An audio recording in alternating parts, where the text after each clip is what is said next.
only on WLFT.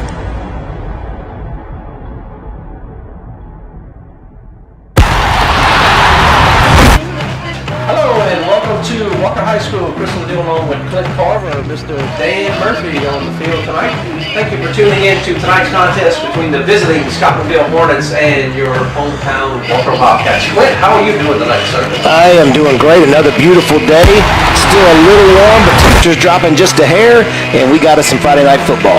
Absolutely. I'm Crystal Deal's Clint Carver, and thank you all for tuning in to tonight's broadcast on Channel 30, WLFT. And you can watch anywhere on cable. You have Fox Cable, Channel 117 and ETL 130.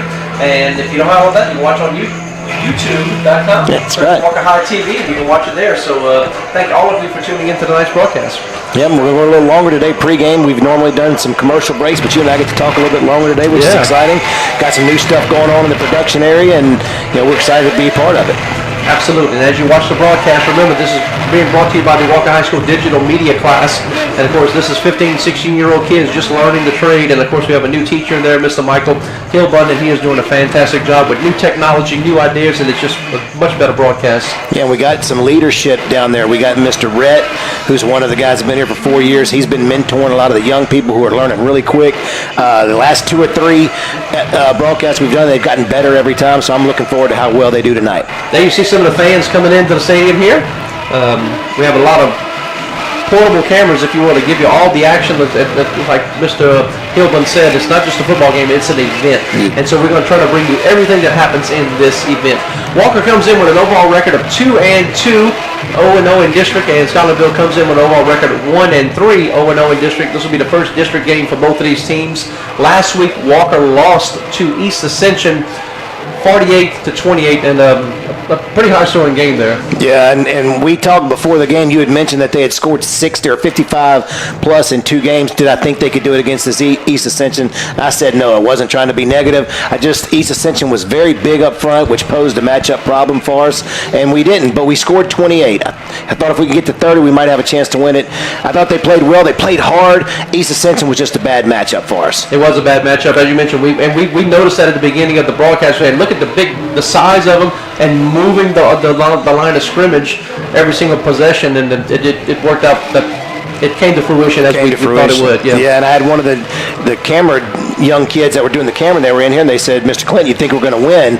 And I said, "I don't know if we're going to win, but if I had to pick between playing Scotlandville and playing East Ascension, and my job depended on it, I'd want to play Scotlandville. Mm-hmm. Not because Scotlandville is a worse team than East Ascension by any means. They beat East Ascension, but they're not the same size all the way through. And that's we have speed. We can match up with speed. We just couldn't match up with that size. And we'll get to the starting lineup. They got some big boys, but it's just not as across the board as East Ascension was. Scotlandville comes in with an overall record of 1-3. Last week they lost to De La Salle 32-41. Each of Scotlandville's games, they scored 39, 28, 33, and 32, and they've only won 1 game, Clint. So they're scoring a lot of points, but giving up a couple of points too. And you and I were talking before the broadcast, and the question I have, I want to see how this team's 1-3. We watched them warm up. They have athletes all over the field. We'll go through some of the. Some of them are recruited by colleges, some of them are committed. How can that team be 1-3? And we're going to see it tonight. We'll see why. Absolutely. Going through Scotlandville's schedule there, if you will. So first game was against McKinley. Of course, everybody in the Baton Rouge area and eastward in Louisiana had that game canceled. The first game was a win against East Ascension, 39-20. Then the Scotlandville Hornets went on to play Warren Easton and lost that game 28-42. Lost to Edna Carr 38-48, 33-48, and then lost to De La Salle 32-41. So scoring a lot of points, but just right at the end, not able to turn the corner. And watching the film, their opening game they beat East Ascension, which we lost to. That's a really good team. But if you watch the film, East Ascension gave up 2 kickoff returns for a touchdown. They had a punt blocked, 3 snaps over the quarterback's head, and they tried to run the ball sideways. So East Ascension wasn't ready. But then you look at Warren Easton, Edna Carr, and De La Salle, the teams that have beaten Scotlandville. Those are powerhouses across the state. Absolutely. So maybe that's it. Maybe it was the schedule. Maybe they don't play defense well, but they have the athletes. Maybe they just haven't come together. And losing is contagious. I mean, if they get used to losing and we can hit them hard, we'll see what happens. I know they look good on film. They look good here warming up. We'll see if they look good when they play. All right, looking at Walker's schedule, of course, they were supposed to play Ponchatoula. That game got canceled. Then we were supposed to play Fountain Blue. That game got canceled and replaced, so we were able to make a replacement game with that and played Sandoval at Sandoval, which was actually at Dutchtown, and we lost that game 15-28. Wildcats played well, but just couldn't come away with the win. Then we played Mandeville here at home, won that game 56-28. We played Bastrop here at home, won that game 60-12, and last week lost to East Ascension 28-48, and this will be the last of 4 straight home games for the Wildcats, and then next week on the road. And then we will be at Live Oak to take on the Live Oak Eagles, who are 4-0. So congratulations to Mr. Blaine Westmoreland, my good friend over there at Live Oak. Yeah, and the district starts. So, Live Oak's going to be playing Zachary tonight. I feel like Zachary may have one of their best teams they've ever had. So I look for Live Oak to get their first loss tonight. And then you got Denham and Central. And as we look ahead, you never want to say we're going to lose that game. But let's just take Zachary off the board. Let's say Zachary can beat us. Well, you got Scotlandville, Denham, Central, and Live Oak. We have to win 2 out of those 4, maybe even 3 out of those 4 to be in the playoffs. And that's the ultimate goal, is to get in and see what happens. I think Denham, Central, Live Oak, and us are about in the same boat. Play hard, well coached, just don't have that elite size. So we'll see what happens in the next 3 games, because now that you're in the district, you're beating up on each other. Right. There you see the Scotlandville Hornets warming up. They'll be wearing the white jerseys with the black pants. Walker will have white pants on, and we're not sure what jerseys they're going to have. Probably the green one's not really sure. They have a different color combination they're going to come up with. Mentioned my good friend Blaine Westmoreland over there at Live Oak. Of course, I'm still friends with Mr. Lester Ricard. He was a teacher here, and me and him have a good relationship. He actually got me to create their football field stencils. So I create football field stencils for schools all over the country. And Lester and I had spoken about that, so I made the big S that goes in the middle of the football field. So, and we also talked about me doing some other artwork for him. But Coach Lester Ricard was nice enough to give us a little information of his bio sheet. So Clint, let us know a little bit about Coach Ricard. He's been in a lot of different places. He's been at De La Salle, St. Martin, Episcopal. He's been at Hahnville. Of course, he was here at Walker, and now he's at Scotlandville. I believe he's in his 3rd year at Scotlandville. He's done a pretty good job. Last year they were the number 2 seed in the playoffs and got upset. Not really upset because they got John Curtis, which was a tough draw. But John Curtis did beat him in the first round. Lester Ricard, I saw about 4 or 5 administrative people hug him when he got here. I mean, I think there's an amicable split there. But I can tell you he doesn't want to lose to Walker. So Absolutely. There's a couple of former Walker coaches on that staff, and they're coming in here looking for blood. Yeah, the other coaches on that staff, of course, is Mr. Cecil Thomas, who took over for Lester whenever he left.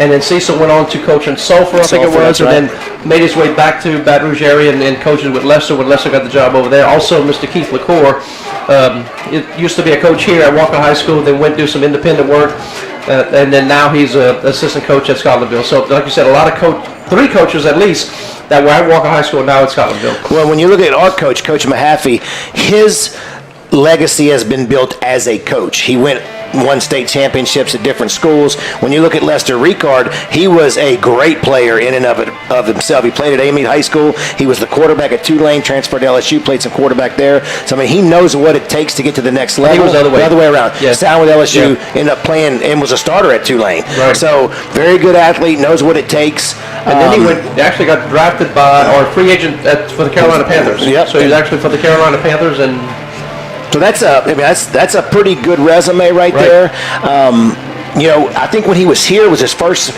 real stint as a head coach, and there were times where the game moved real fast. That was his first year. But then you saw him get better. And now that he's been at Scotlandville 3 years, I mean, we watched him warm up, very organized. They're blowing the whistle, and they know exactly where to be. So I look for good things. Again, I can't believe this team's 1-3. I'm anxious to see him on the field. We talk about things about, you have this routine that you're going through. The warm-ups, we're going to get off the bus this way, we're going to do this, we're going to do that, we're going to do it this way. And all of a sudden, we're watching this, and we saw something we've never seen before. You mentioned it, and you wanted to mention it, and you said, why are they doing that? And then I said, trying to do something different. So what we saw different on the field that we've never seen before, Clint? Scotlandville went through a full Oklahoma drill. So for those of you that know what the Okie drill is, you know what I'm talking about. For those of you that don't, it's where you line up man versus man, full pads, and they blow the whistle, and you just attack. Yep. I have never seen that in a warm-up before game. Right. Never. You see it in the two-a-days in August and just when they first start, but normally in the season, because it's aggressive, it's intense. Right. And not only that, Chris and I saw they started with their starters. Their All-American linemen versus their second All-American linemen were the first two to hit. Then the starting running backs hit. Then the quarterback was like, these guys. And Chris and I were talking, we don't know if they do this every game or if it's just because Walker, but tonight they are ready to play. And they did it the entire warm-up, not just a 30-second, hey, we're going to show them. By the time Walker had finished warming up, they were still doing the Okie drill. You said you mentioned some of the Walker players were kind of looking back like, what are they doing over there? Yes. Kind of took us out of our game, out of our pregame rituals too. So it was impressive. We'll have to see if that translates into the game itself here. Yep. So we appreciate you watching here on WLFT. Channel 30.1 over the air, or Cox Channel 117, and also on ETL 130. And of course, if you have friends and family all over the world, they can watch it live on YouTube.com. Search Walker High TV, and you can watch the game there. So very excited. And Clint, let's kind of go around the district and tell everybody where everybody else in the district's playing today. All right, so we got Denham Springs will be playing Central. Denham Springs is 3-1, and Central is 4-1. Both of those guys are in the playoff mix, with Central being the number 6 team in the state right now, and Denham being the number 27. That's a big matchup. Two teams that don't like each other very much. Then you got Live Oak versus Zachary. I don't want to undermine what Live Oak's doing. They are 4-0, but they haven't played a really tough schedule, and they're going to face a big opponent in Zachary. Right now, Zachary's number 14 and Live Oak's number 16. So on paper, that's a pretty good matchup. And then, of course, you got Walker and Scotlandville. Don't forget, Scotlandville goes to the select once the playoffs start, but in district, they will play in our district and play everybody. So the Wildcats are ready to play the first district game, as is Scotlandville Hornets. And there's Dan Murphy on the field, and we saw him almost get hit by a ball that one of the kids throwing the football, but Dan's over there talking to Mr. St. Pierre, and of course the principal here at Walker High School does a fantastic job of putting all this together. And not only this is just a football game, this is also the Hall of Fame game here at I didn't Walker High realize School. that. That's okay. right. So that's what the chairs are set up down over there in the corner, I see. Well, no, where? Oh, yeah. Yeah. On this side of me to the right by Burgess Avenue. Set up chairs, and I was like, it's not homecoming. Why would they set up chairs? But they're honoring the Hall of Fame electees. The Hall of Fame class, and so I didn't get a copy of the script or what they're going to be reading, but I know Lionel Thomas Jr. is in there, the All-American linebacker we played at LSU. I remember that's the first national championship. Yeah, Mr. Thomas and so is son. A couple other guys there too, as well. So we'll be honoring those guys, during this broadcast. Our next broadcast, we got one left, will be against Live Oak It'll be Denham Springs. When Denham Springs comes here, Denham Springs currently 3-1 right now. That'll be our last broadcast. That'll be the second to last game of the year. It will be against Denham Springs, so normally the last game of the year is also senior night. But it's also homecoming. So we had a young gentleman, again, one of the kids that was doing the microphone. And he said, Mr. Clint, he said, how about that Denham game? I said, what you mean? He said, it's the trifecta. It's Denham, it's senior night, and it's homecoming. It's going to be electric. And I said, we need to win one of the next 2 games to make it even more electric. But regardless of winning or losing, that game is going to be intense. Absolutely, yes, indeed. So the Scotlandville Band is now making their way to the field. The Walker High School Band of Legacy has made their way to the end zone, and they will be performing at halftime. It's such a great show there. There you see the Walker High School ROTC cadets. They will be presenting the flags and the colors before the game. So a lot of good stuff here happening here at Wildcat Stadium, and we're just excited to be here and bring it to you. I kind of skipped over it a while ago. For those that don't know, we're starting district, but district isn't as important in the grand scheme of things because of the power ranking. Right now, Walker is 31 in the power ranking, and they take the top 32 teams. Obviously, you'd like to win to build that up, but right now at 31, they're in, and so just keep playing well.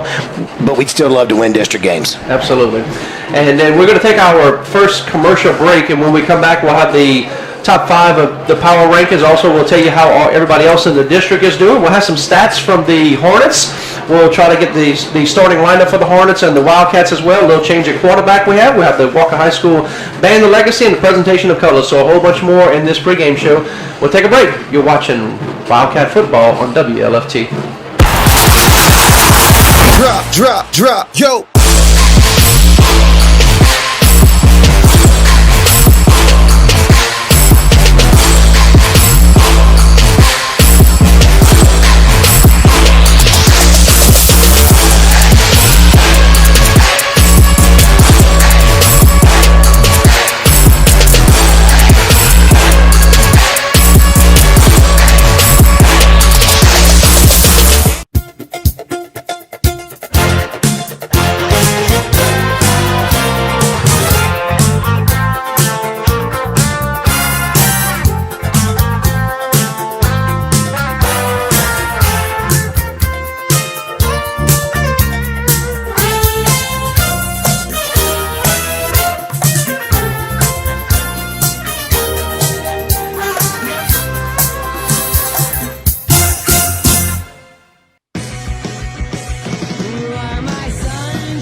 Life's hard. You want to get it right, we want to help. Maybe you feel like Christians are more known for what they're against. But we want you to know that God is for you, and we are for you. No matter who you are, Or where you are on life's journey, we have a place for you. we'd love for you to come and check it out.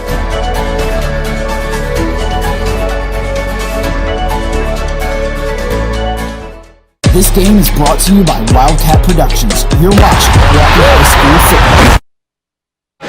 Welcome back to Walker High School. Crystal along with Clint Carver, Dan Murphy on the field. Talking to the referees right now, getting a little insight of what kind of a crew we have here today. So we'll be bringing you all the action here. Crystal along with Clint Carver here. And then looking at the district standings, Live Oak in first place in the district right now overall because they're 4-0. And Zachary also 5-0. And when you list them in that order, it's alphabetical because since they're both undefeated. So Live Oak would be 4-0. Scotlandville 5-0, Central Baton Rouge 4-1, Denham Springs 3-1, then Walker at 2-2, and Scotlandville at 1-3. So with those records, doesn't always equate to power rankings. So Clint, go over the power rankings right now and tell us how the top 5 in the state first of all, and then tell us how Walker in the district right is. now, Scotlandville is number 10 out of 12 in the select side. So them at 1-3, all 12 teams make the playoffs. Not a big deal. On our side, Ponchatoula number 1. That sounds familiar because that was our first game we were supposed to play. Right. Number 2, Santamal. Should sound familiar. We played them second game. Our schedule coming into this was unbelievable. So Santamal number 2. Number 3, Natchitoches Central. Number 4, Captain Shreve. And number 5, who used to be on our schedule, is Dutchtown. From the district, Central number 6. Zachary number 14, and that's a little bit misleading because a couple of their teams haven't won that they played, but they'll move up quickly. Live Oak 16, Denham 27, which is way higher than I thought Denham would be right now, and then Walker 31. They take the top 32 teams, so we need to keep hovering in that area. Teams that we've played, Mandeville's at 41. They're not doing so well. They're in a spiral after we beat them. Bastrop in 4A is number 38, and East Ascension in 5A is number 32. So right now we're actually ahead of East Ascension, kind of like you mentioned. The schedule doesn't really matter. It's power rankings, and even though East Ascension beat us, we're ahead of them because of power points. And we mentioned about Scotlandville last year in the playoffs. They were a number 2 seed, and they lost to John Curtis, which was a number 7 seed. Of course, in John Curtis, you mentioned the word John Curtis, and the first thing you think of, it's football state championship, and that's it. If you don't think about New Orleans, you don't think about the Patriots or the logo. You just think of state championships in football. And how that relates to our conversation, Clint, is that they were a number 7 seed in the select. So, the way things work out with how things are seeded, and then you go on to look at the Division I state championship.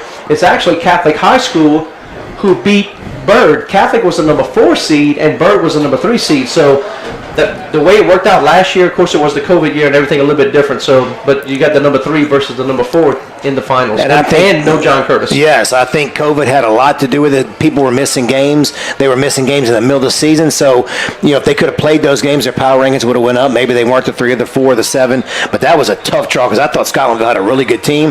But I mean, it's John Curtis. That's like you said, that's what they do. Now, Byrd had one of those teams, one of those Cinderella teams where they had a bunch of seniors. They ended up getting to the state championship. So you never know how that's going to work. As far as on our side, we didn't make the playoffs, and Acadiana ended up winning it. But I mean, Acadiana was number 1 from the beginning. They've been pretty legit. All right, let's look at the offensive starters for the Wildcats. Of course, Ethan Lander, number 74. The left tackle, number 63. Right guard will be Sam Henry. The center, number 55, Brock Rogers. The right guard, number 69, Roman King. And the right tackle will be number 58, Mason Ball. Wide receiver, number 9, Peyton Nichols. Wide receiver, number 1, Ben McKenzie. Wide receiver, number 3, Jarvis Patterson. And wide receiver, number 6, will be Ja'Cory Thomas. The tailback will be Rayshawn Simmons, and we have a change at quarterback because, of course, we mentioned last week Hunter Bethel got hurt, and then it will now be Warren Young Jr., the starting quarterback, who is normally one of the outstanding wide receivers. And Hunter Bethel and Coach Mahaffey were trying to get him back, but when you're talking about concussion, it gets taken out of their hands. They have no control over that. It goes by the doctors. So we'll go starting lineup for the Scotlandville Hornets, number 1, Savion Tisset. This guy's a junior. He's got offers from Arkansas, Ole Miss, Florida State, Louisiana Tech. He was also a second-team All-State member last year. Great player. Running back, 26, Marlon Gunn. Wait till you see this guy. He is a phenom. He's committed to play at East Carolina. He was the district MVP last year as a junior and first-team All-State. Wide receiver, Deuce Williams. Wide receiver, number 10, Damian Knighton. Wide receiver number 4, John Hubbard, first team All-District last year. Wide receiver number 12, B.J. Hutchinson. On the line, left tackle, offensive lineman number 75, Jamal Franklin. Again, wait till you see this kid. He's been offered by Texas, South Alabama. He's being heavily recruited by Alabama, Florida, and Florida State. He is a specimen. Left guard, number 58, Hamza Rahman. He's also being recruited, ULL, Houston, and South Alabama. Was an All-District member last year. Offensive lineman number 64, Malcolm Ricard. Offensive lineman number 62, Josh Lee. Center number 55, Caleb Hill. And your kicker is number 34, Nick Montgomery. All right, looking at the starters for the Walker High School Wildcats. Starting at defensive end will be number 27, Marique Hall. Defensive tackle number 54, Chandler Cato. Defensive tackle number 52, Sam Hoover. Defensive end, number 46, Austin Lockhart. The linebackers, number 34, Ryan DiMartino. The leather linebacker, number 2, Dane Carpenter, having a great year. It's so fun to watch him and to call his name. And you never know where he's going to be, whether it's going to be a tackle, whether it's going to be a sack, or it's going to be an interception position. Also, at the strong safety will be number 18, Devion Levy. And number 17, the strong safety, Patrick McKenzie. The cornerback will be number 7, Chandler Henry. Another corner, number 33, Chaz Oliver, and the free safety will be number 5, Carson Rocker. Defensive starters for Scotlandville. Defensive line, number 62, Josh Lee. Number 8, Antonio Cooley. Number 9, Mecky Smith. At linebacker, number 22, Kyrie Langley. Number 6, Cavante Milligan. Number 23, Jeremiah Bell. At defensive back, number 17, Jeffrey Tate. Number 3, Amari Adesue. Number 11, Marlon Thomas. You've heard his name. He goes both ways. Defensive back, number 20, Cameron Reed. Number 21, Darrell Wilson. And the punter is number 28, Coy Guillory. We'll have the Walker High School Band of Legacy playing the Star Spangled Banner. We'll also have the presentation of colors. And one of the little production things that we're doing here differently in the studio is the Athlete of the Week. Not just for football, but also for all of the other sports involved. And so, of course, this video changes. So if we're ready back in the studio, we'll see what the guys and girls put together for the Athlete of the Week here at Walker High School. Ladies and gentlemen, would you please turn your attention to the scoreboard for our presentation of our Student Athletes of the Week. Let's show some love for these outstanding Walker Wildcats.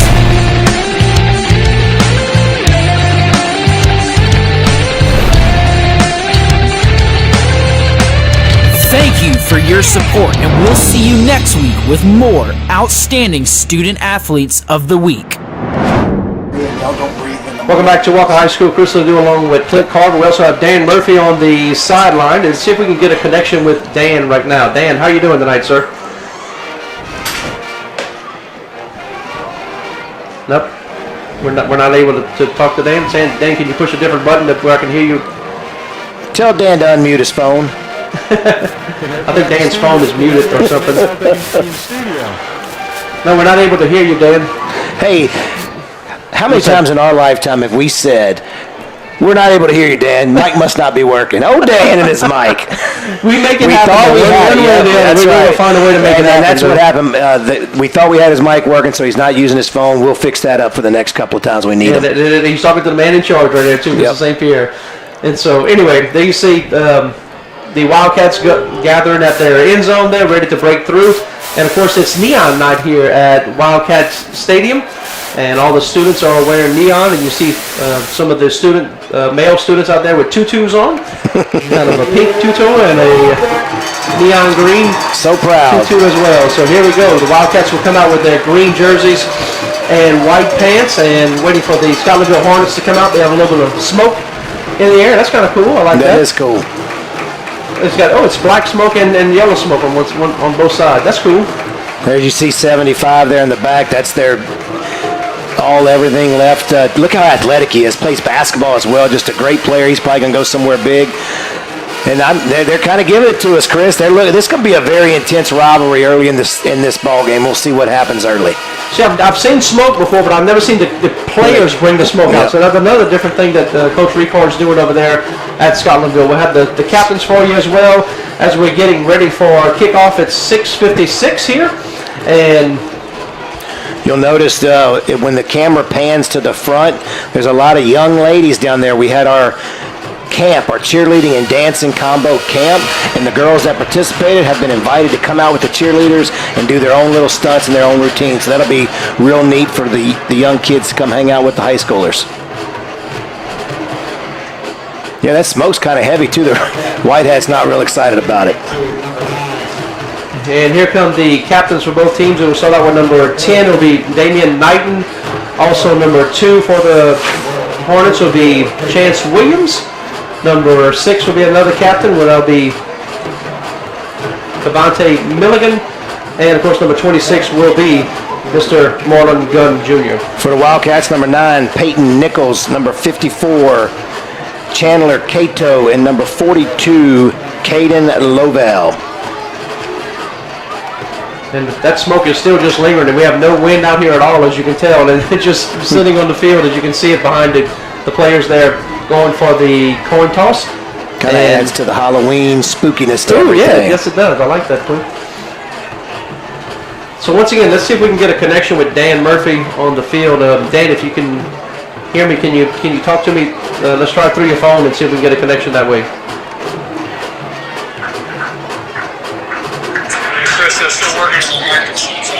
Okay, we got you, Dan, on the microphone. Go ahead and talk to us. Yes. Okay, so you talked to this crew. What do you know about this officiating crew we're going to see here tonight? Paul Berry, the White Hat, is two White Hats. I think that's older than me, so he's been around forever. He's been doing this probably about 40 years. So we got a serious team. All right, thank you very much, Dan. We'll be going to you throughout the broadcast. Scotlandville has won the toss, and they will defer to the second half. That means the Wildcats will receive the kickoff, and they will have their backs at Burgess Avenue, and the Hornets will have their back at the new stadium off Florida Boulevard. We will now have the presentation of colors by the Walker High School Marine Corps ROTC.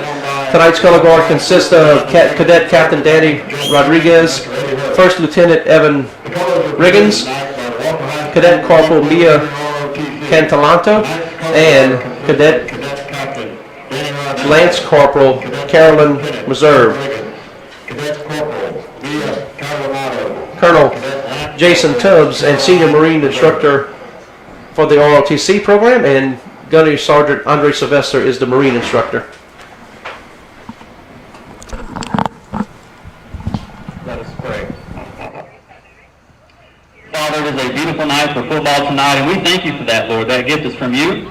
And Lord, pray for the guys on the field, all of them, that they would play to their utmost, and that you would keep them safe and sound, and you would receive the glory and honor everything, Lord God. I pray this in Christ's name. Amen.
Great job by the Walker High School band, The Legacy, under the direction of Mr.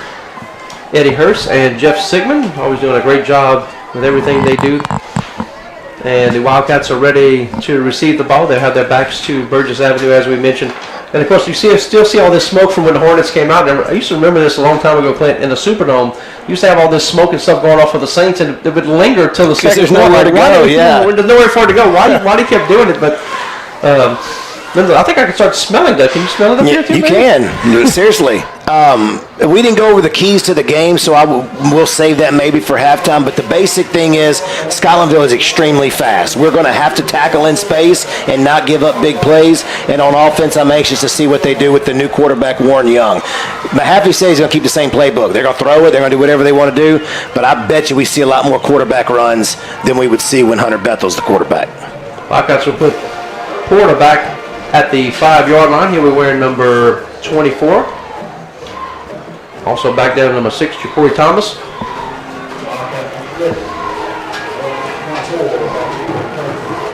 .34, Nick Montgomery will be doing the kicking.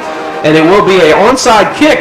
It looks like the Hornets have recovered. It looks like number 23, Jemiah Bell, jumps on it. And it will be Hornet football after the onside kick. Chris, that ball bounced 7 times, and nobody on the front line of Walker ever turned around. You got to be prepared, as much energy level as they have for this game, to not just kind of expect that to be an onside kick. And they're going to be a lot of heads being turned in film. That's a big step. I mean, now they get both halves. They get the ball now, and they get the ball in the second half. Man, you could tell the energy level from Scotlandville is off the charts. We have to match this intensity. And if you've ever met Coach Lester Ricard, he is an electric personality. He really is energetic, and every time I talk to him, he just makes me smile because he's just so energetic about everything he does. Here's a quick handoff to Knighton around the left side, and he will gain about 8 yards on that speed sweep in the round. Yep, you don't want to give up 8 yards on the first play, but that's actually not that bad. Not a bad tackle from the free safety, well-designed play. We got to get outside with that. I think it's Lockhart on the top end right there, number 46. He's got to set the edge. And yes, look at your screen. Big number 75, the left guard on there for the Hornets. He is huge. 6'7". And here we go. We got a handoff this time to Deuce Williams, and he'll try the right side, but he'll have enough for a first down. But 6'7", I mean, how else do you look at him? 6'7", 350 pounds, and he is a junior. And he's one of the most athletic guys out there, jumping around, doing cartwheels before the game. Again, he's got offers from a lot of Division I schools, and he's only a junior. Look at him pointing around. First down and 10 now for the Hornet. T-set in at quarterback, throws just out of the reach of an intended receiver, Brandon Hutchinson, a 5'8" senior. One of my keys for Scotlandville is don't overcoach, don't overthink. You've got a Division I quarterback, you've got a Division I running back, and you've got 2 Division I guys on the offensive line. Run the football, establish the line of scrimmage, and as you see right now, T-set's off the field. They're going to go Wildcat with Gunn. I'm sorry. They got 5 returning first-team all-district players on their team right now. Here is a fake handoff, and it will be Gunn driving down to about the 9-yard line, and there is their big running back, Marlon Gunn Jr. Of course, Marlon Gunn Jr. was the outstanding MVP player for the whole district as well last year. MVP of the district, and it wasn't even close. Right there, that's what I meant about don't overcoach. Just snap him the ball, hand him the ball, and let him run downhill. Number 26, Gunn, running back, 6 foot tall, 210, a senior, going to be playing for the East Carolina Pirates next year. Here's a handoff to number 2, going over to the left side, and it will be an 8-yard touchdown for Deuce Williams. Deuce Williams offers from Memphis, Southeastern, Southern, and Alcorn State. He's been first-team All-District the last 2 years, and now in his senior year, he's getting a lot of carries and doing a great job as he pumps that one in for a touchdown. On the season, Deuce has got 34 carries for 280 yards and 2 touchdowns, and now make it 3.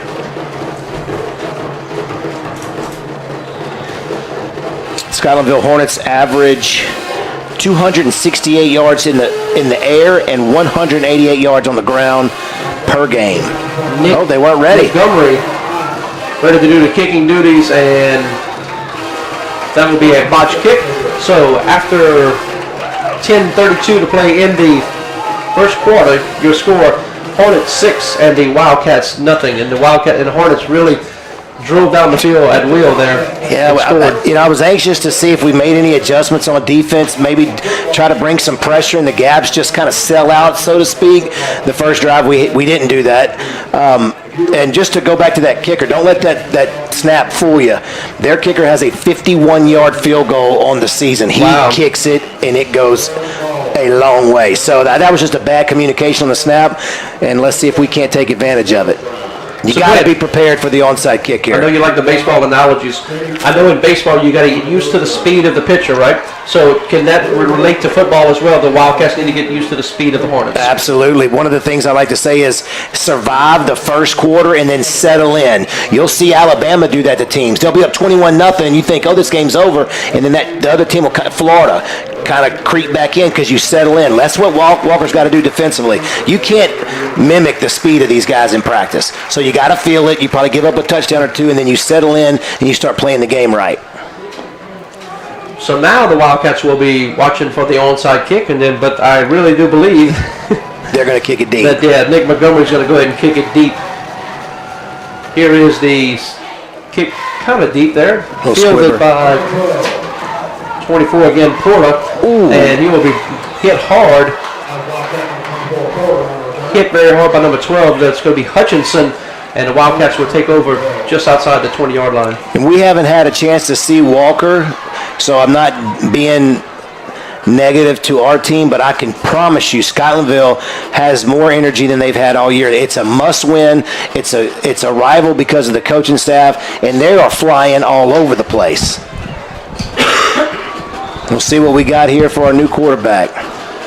As we mentioned earlier, it will be number 13, Warren Young Jr., the quarterback, and of course he can throw and he can definitely take off and run, so we'll have to see what Coach Mahaffey has in store for this quarterback. They all look to the sideline for the new play call. They'll go double wing here, put a man in motion. Is McKenzie in the round to Thomas, dancing around there, trying to make something happen, still on his feet, and Thomas doing a lot of bouncing around, getting a lot of movement, but not a lot maybe of yards, 1 or 2 yards, yes. Can't run side to side against a team this fast. I'm going to let you know number 9 on the defensive line is a junior, 6'1", 300, and number 8, the nose guard, is a freshman, 6', 230. So they got some young guys that'll be back next year. They should be good for a while. Now we got guys that can match up.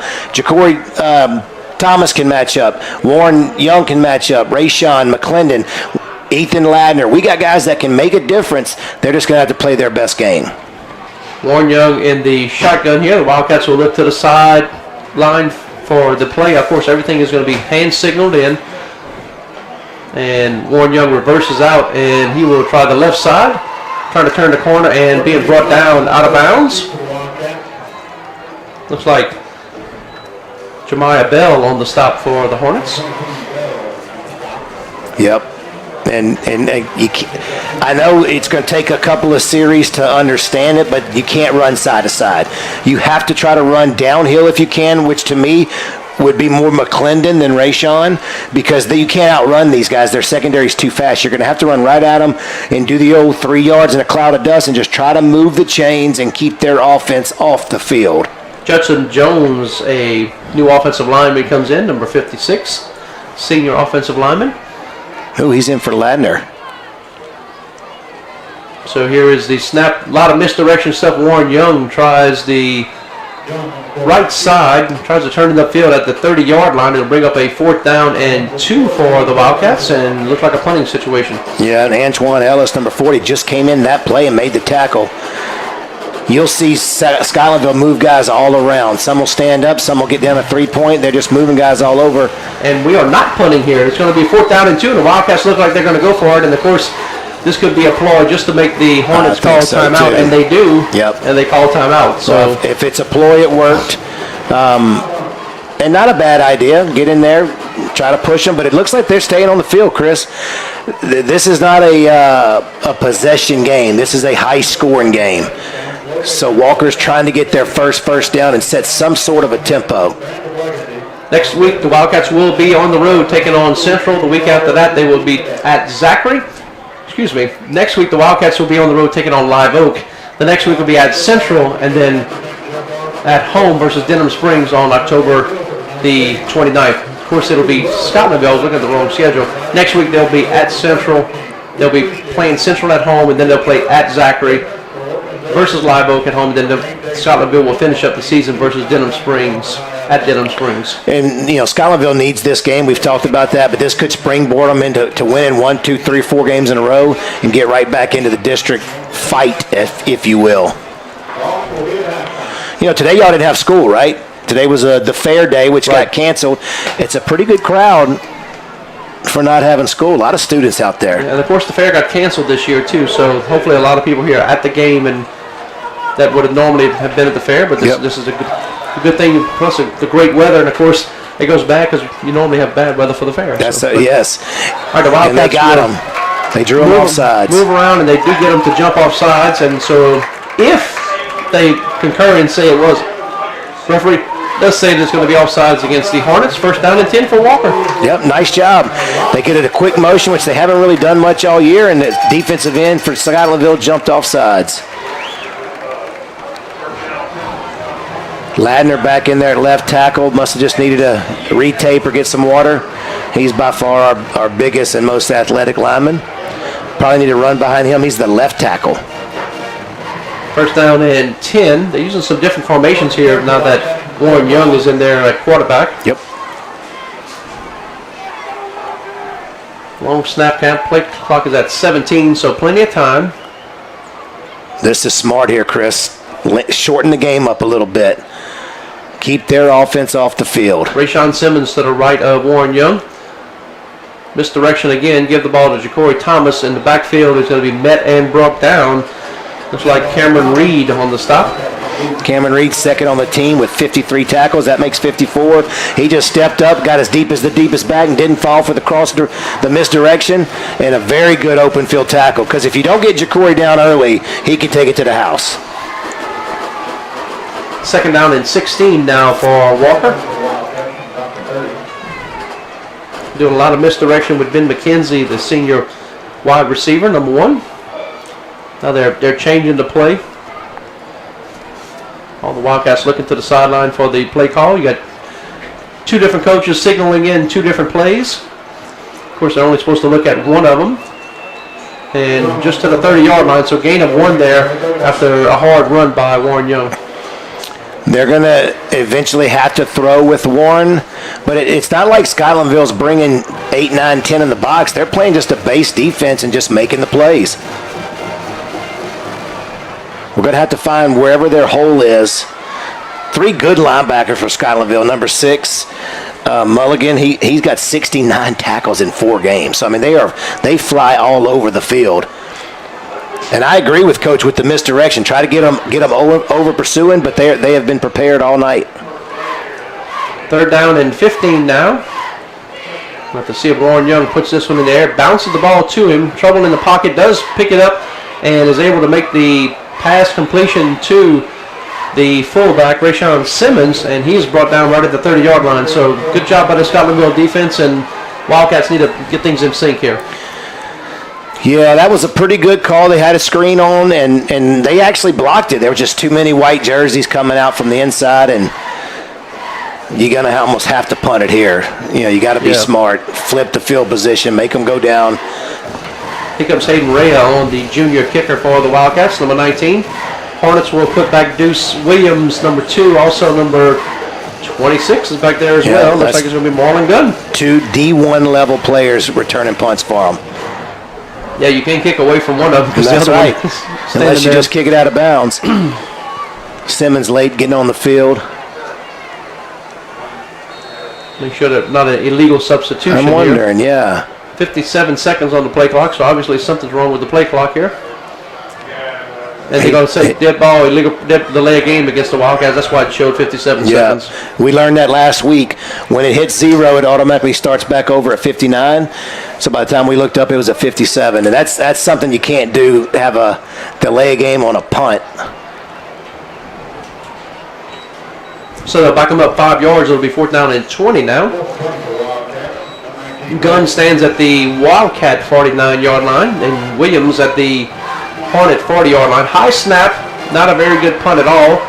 Hits at the 40-yard line. It goes out of bounds at the Walker 49-yard line. The Hornets will have it in Wildcat territory once again.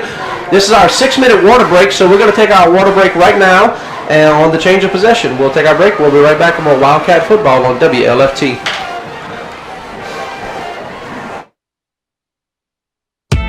I didn't know where to start to buy my first house.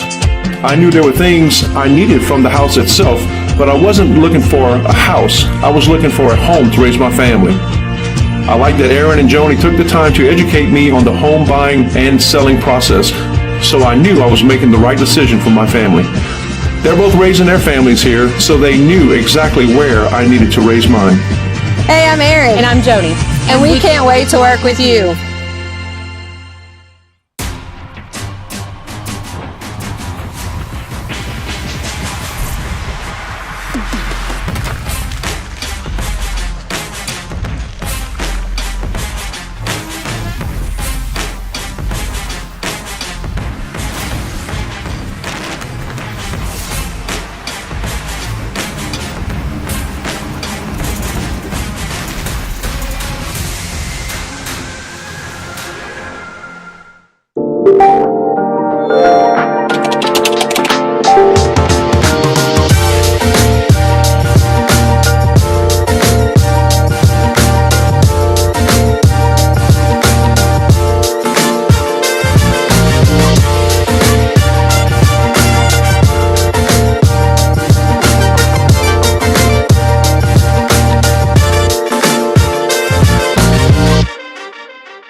And since we can't drive ourselves to practice, our parents need a safe vehicle to get us here on time. That's why they choose Jerry Lane Chevrolet, a family-owned dealership with a huge selection. If you're looking for a big league dealership that treats you like one of the team, you can count on Jerry Lane. You're watching Walker High School football, only on WLFT. Welcome back to Walker High School. Chris Liddell along with Clint Carver, Dan Murphy on the sideline. And I think we finally got a good connection with Dan, so whenever we have a play of interest, we will go to him. First down and 10. This pass is going to be complete to the right side. Knighton on the reception. 5'10", 170-pound senior, wide receiver, Damian Knighton, just a little 5-yard stop. If I'm throwing the ball for Scotlandville, that's what I'm doing. Very safe, extended handoff, so to speak, and then get back to the run. 5:38 to play in the first quarter.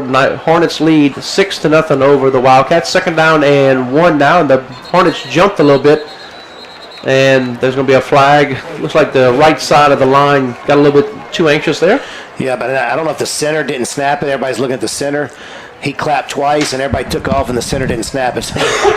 Center definitely the smallest guy on their offensive line, and he's taking a little chewing on that one. Smallest guy, 5'9", 235 senior. And then right next to him, again, 6'7", 350-pound junior. It's just, man, that's hard to say. Second down and 6 now. Here's the handoff to Gunn. And, of course, the line of scrimmage being pushed there down the field. Looks like the movement of the line of scrimmage went down the field, at least 7 yards down the field by the Hornets. Yeah, Chris said the center's 5'9", 235. To his left is 6'7", 350. And to his right is Malcolm Ricard. Don't know if there's a relation there, but he's 6'4", 315. So, I mean, this line is, I didn't think they were going to be as big as East Ascension, but they're every bit of it. First down and 10 now. Ball is at the Walker 37-yard line. T-set looks to throw, throws this one into the ground. Incomplete, intended for John Hubbard. And he had him wide open, just put a little bit too much on it. Maybe it slipped out his hand or something. Yeah, well, I've seen that on film. I got to choose my words. But like a baseball reference, some guys have all the talent, but they don't ever do it in the game. Like T-set is a great talent, got all the tools, but if you watch him on film, he'll do that probably every 5 or 6 throws. So some things he needs to tighten up over here before he gets to his senior year. Here's a handoff to Gunn, bounces off the left side, turns it on the field, And it looks like he's going to be a hard to catch, and he makes it in. It will be a 38-yard touchdown run, Gunn. 38 yards, untouched, between the tackles, touchdown. And I'm not faulting our guys. You just got to be in position, at least put a body on him. That's a Division I football athlete. Those don't come around very often. So, I mean, super fast, big and strong, but let's go. Put somebody in front of him, fall down, make him jump, you do something. 38-yard touchdown run by Gunn makes the score 12-0 Hornets. And the Hornets are looking to the sideline for a play call as they're going to go for 2 here. Try to make up for that botched extra point earlier. Gunn and Williams in the backfield over there as they're still shuffling personnel around as they got T-Set going to go to the right as a wide receiver now. Gunn will be in the Wildcat formation. Fakes the handoff, and he will be stopped. Austin Lockhart on the stop for the Wildcats, as well as that was well defended. McKenzie on the stop, Patrick McKenzie. So with 4:46, Wildcats 0 and the Hornets 12. So what Walker did right there is that they basically are in their goal line defense. Everybody was within 3 yards of the line of scrimmage, and they said, we're coming after you. And if you run it, we're going to stop you. I think they need to have that idea moving forward. If they throw it deep and beat us, so be it. We've got to put some guys in the gap to try to stop this running game.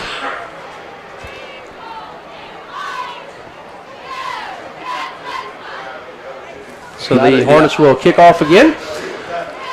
Wildcats continue to have their backs at Burgess Avenue, and then also looking at some of the uniforms here, we have a lot of the cheerleaders down there, and of course the younger cheerleaders as well. Everybody has the pink pom-poms. Of course, it's Breast Cancer Awareness Month in October, and a lot of the Wildcat football players are representing that as well. I think only 1 or 2 of the Scotlandville guys had some spat, pink spat, but Walker does have a lot of. I think every player's got some form of pink on, whether it's tape or a sock or something.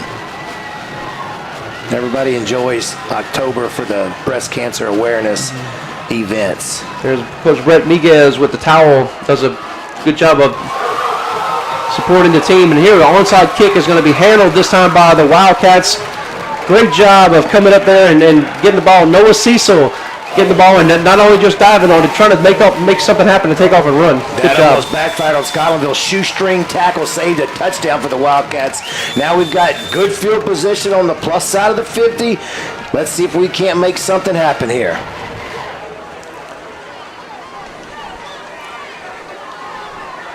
Here comes McClendon. I'd like to see McClendon. Let's try to match beef with beef.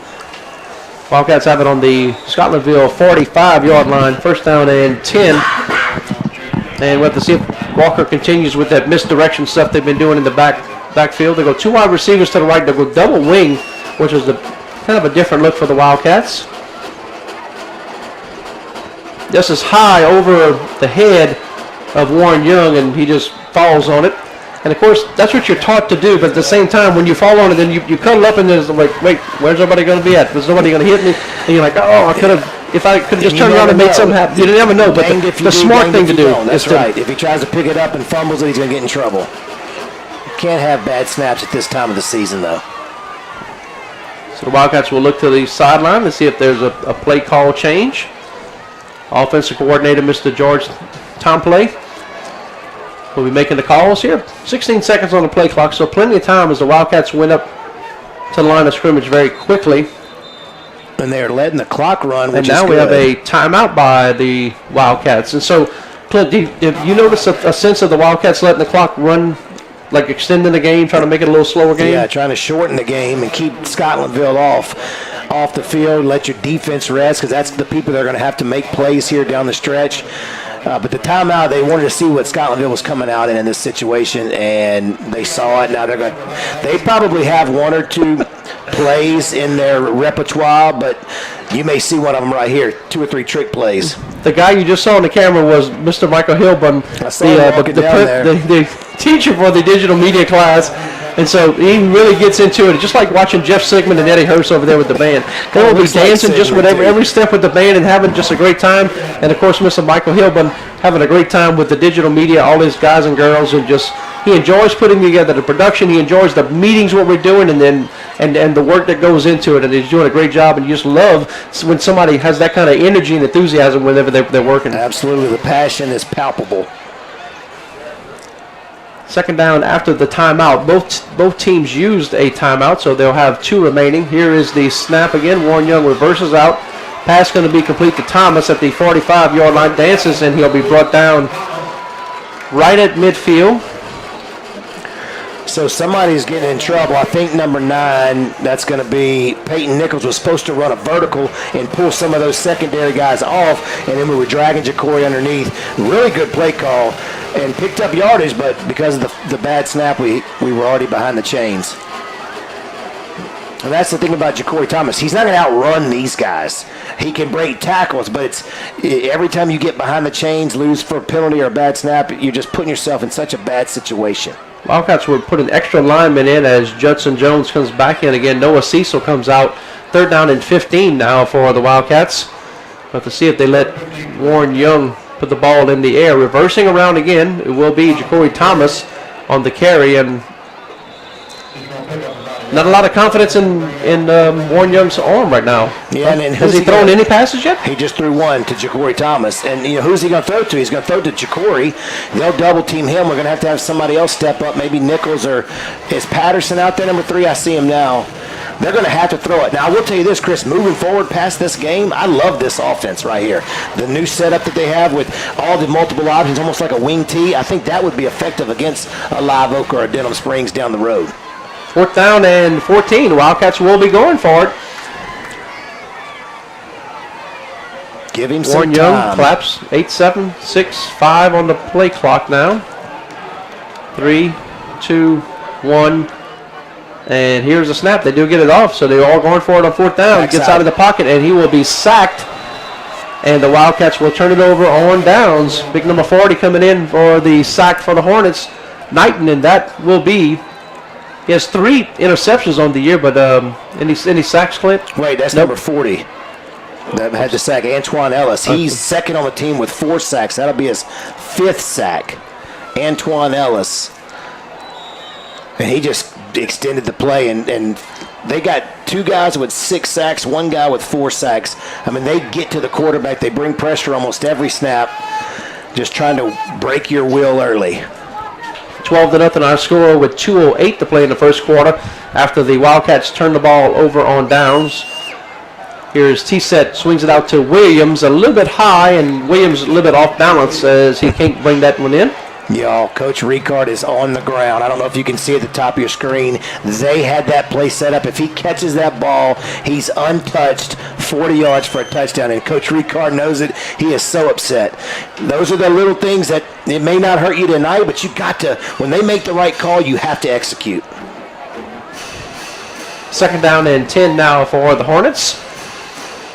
Time they go double slot this time. High snap over T-Set's head, and he has to and he drives to the left side, throws the ball downfield, and it's going to be incomplete.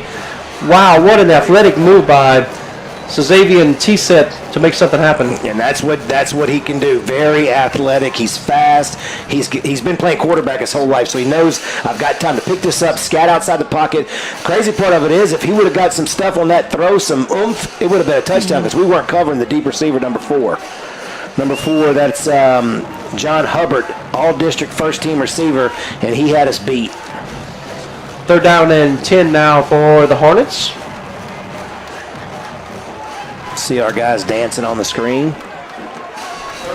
Here's the snap. A lot of protection all day to throw it. Surveys the field, throws in the end zone, in and out of the hands of his intended receiver. Looks like he had... Same play, it's Hubbard. Hubbard again in the end zone, but couldn't come down with the catch. And that was a great throw. That hit him right in the hands. And again, Coach Ricard is upset because that's a great call.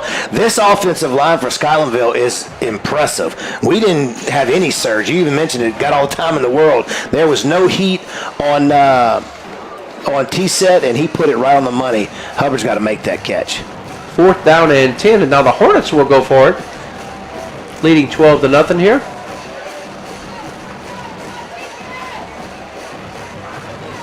Six seconds on the play clock. T-Set flings it out to the left side, and the Hornets now will give it up on downs as well. So back-to-back giving up on downs by each team. That's one of my keys to the game for Scotlandville. Don't overcoach it. I'm not knocking Coach Ricard's play calling, because both of the plays that he called were work. They were if they were executed, it was a touchdown. The problem is they weren't executed, and now you've given the ball back to Walker. When I'm telling you, all Scotlandville's got to do is either give it to number 2 or number 26.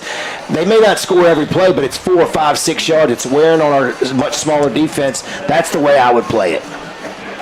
And now we've got a chance to kind of flip this score here. We look like we got an illegal procedure, 2 people on the line of scrimmage, so we shouldn't be throwing it. I see what you're saying there. So, but that makes it a legal play. Rashawn Simmons now up the middle. He'll get to the 44-yard line, gain of about 3 on the play. Now, just to clarify, explain why they were able to run the ball with no penalty. But they do have a flag at is that a flag at the 41-yard line on the opposite side of the field, or what is that? No. Just some kind of maybe a towel or something.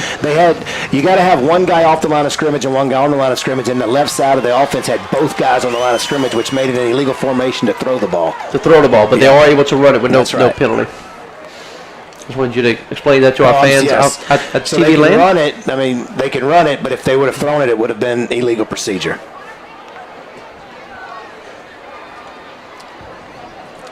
Second down now. Misdirection here. Not sure where the ball's going. Warren Young has it across the 50-yard line. At the 45, still going down, and he will be brought down at the Scotlandville 42-yard line. First down and 10.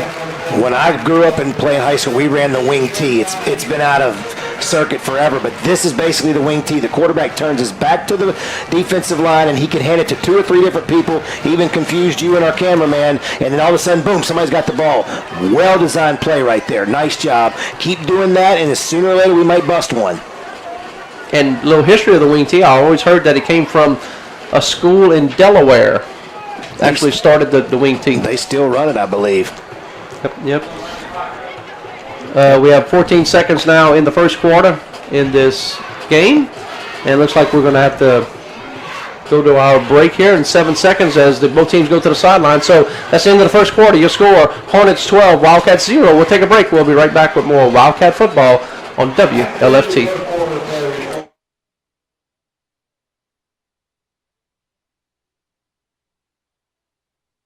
Are you uncomfortably hot all day? Constantly dripping in sweat?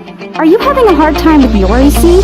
Kent's is what you need. At Kent's HVAC, we have many services to offer, such as AC repair, tune-ups, AC installments, and much more.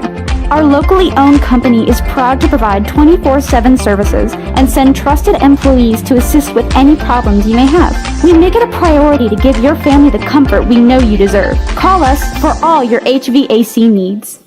My dream was always to help other people, but when I tried to start my own business, I quickly realized I was in over my head. That's when I called Alina Levine. She helped me navigate the complicated business of starting a business. But the help didn't stop there. Her friendly team of accounting experts handle all of the things that I never thought of when I started this journey, because I started my business to be a counselor, not an accountant. Thanks to Alina, now I'm able to focus on doing what I love, helping other people. Hey, my name is George, and I love the Chick-fil-A grilled nuggets. It's like me grilling at home. It tastes very similar to that, except the seasoning. I probably can't season it as well as Chick-fil-A does. The chicken's super tender, and honestly, the best nuggets I've ever tasted.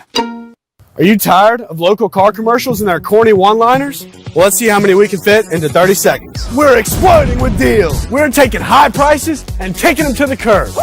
And there's a reason we've been the #1 Chevrolet dealer in Baton Rouge for the last 34 years. Because we have a huge selection of vehicles in flashing text, including the Equinox, the Traverse, the Malibu, and much more. So come and see us today or visit online and let us find the vehicle that's perfect for you. This is Walker High School football, brought to you by Wildcat Productions. Welcome back to Walker High School. Crystal Dillon with Clint Carver, Dan Murphy. Dan, you said you got a little information on that wing T. You had some history for us? Yeah, I remember that Delaware Blue Hens used to run the wing T, but talking about the state of Louisiana, Coach Rick Gailey, he used to coach at St. James, and he coached at Rummel when I was there, and he was like the father of the wing T in the state of Louisiana. Okay, thank you there, Dan. So I was right in my little history lesson there, yeah. And So Dan's older than me, so obviously the wing tee was made before I started playing. That's obvious. So Walker has the ball, but they have the ball. This doesn't make sense because where the ball is located and where the down marker is.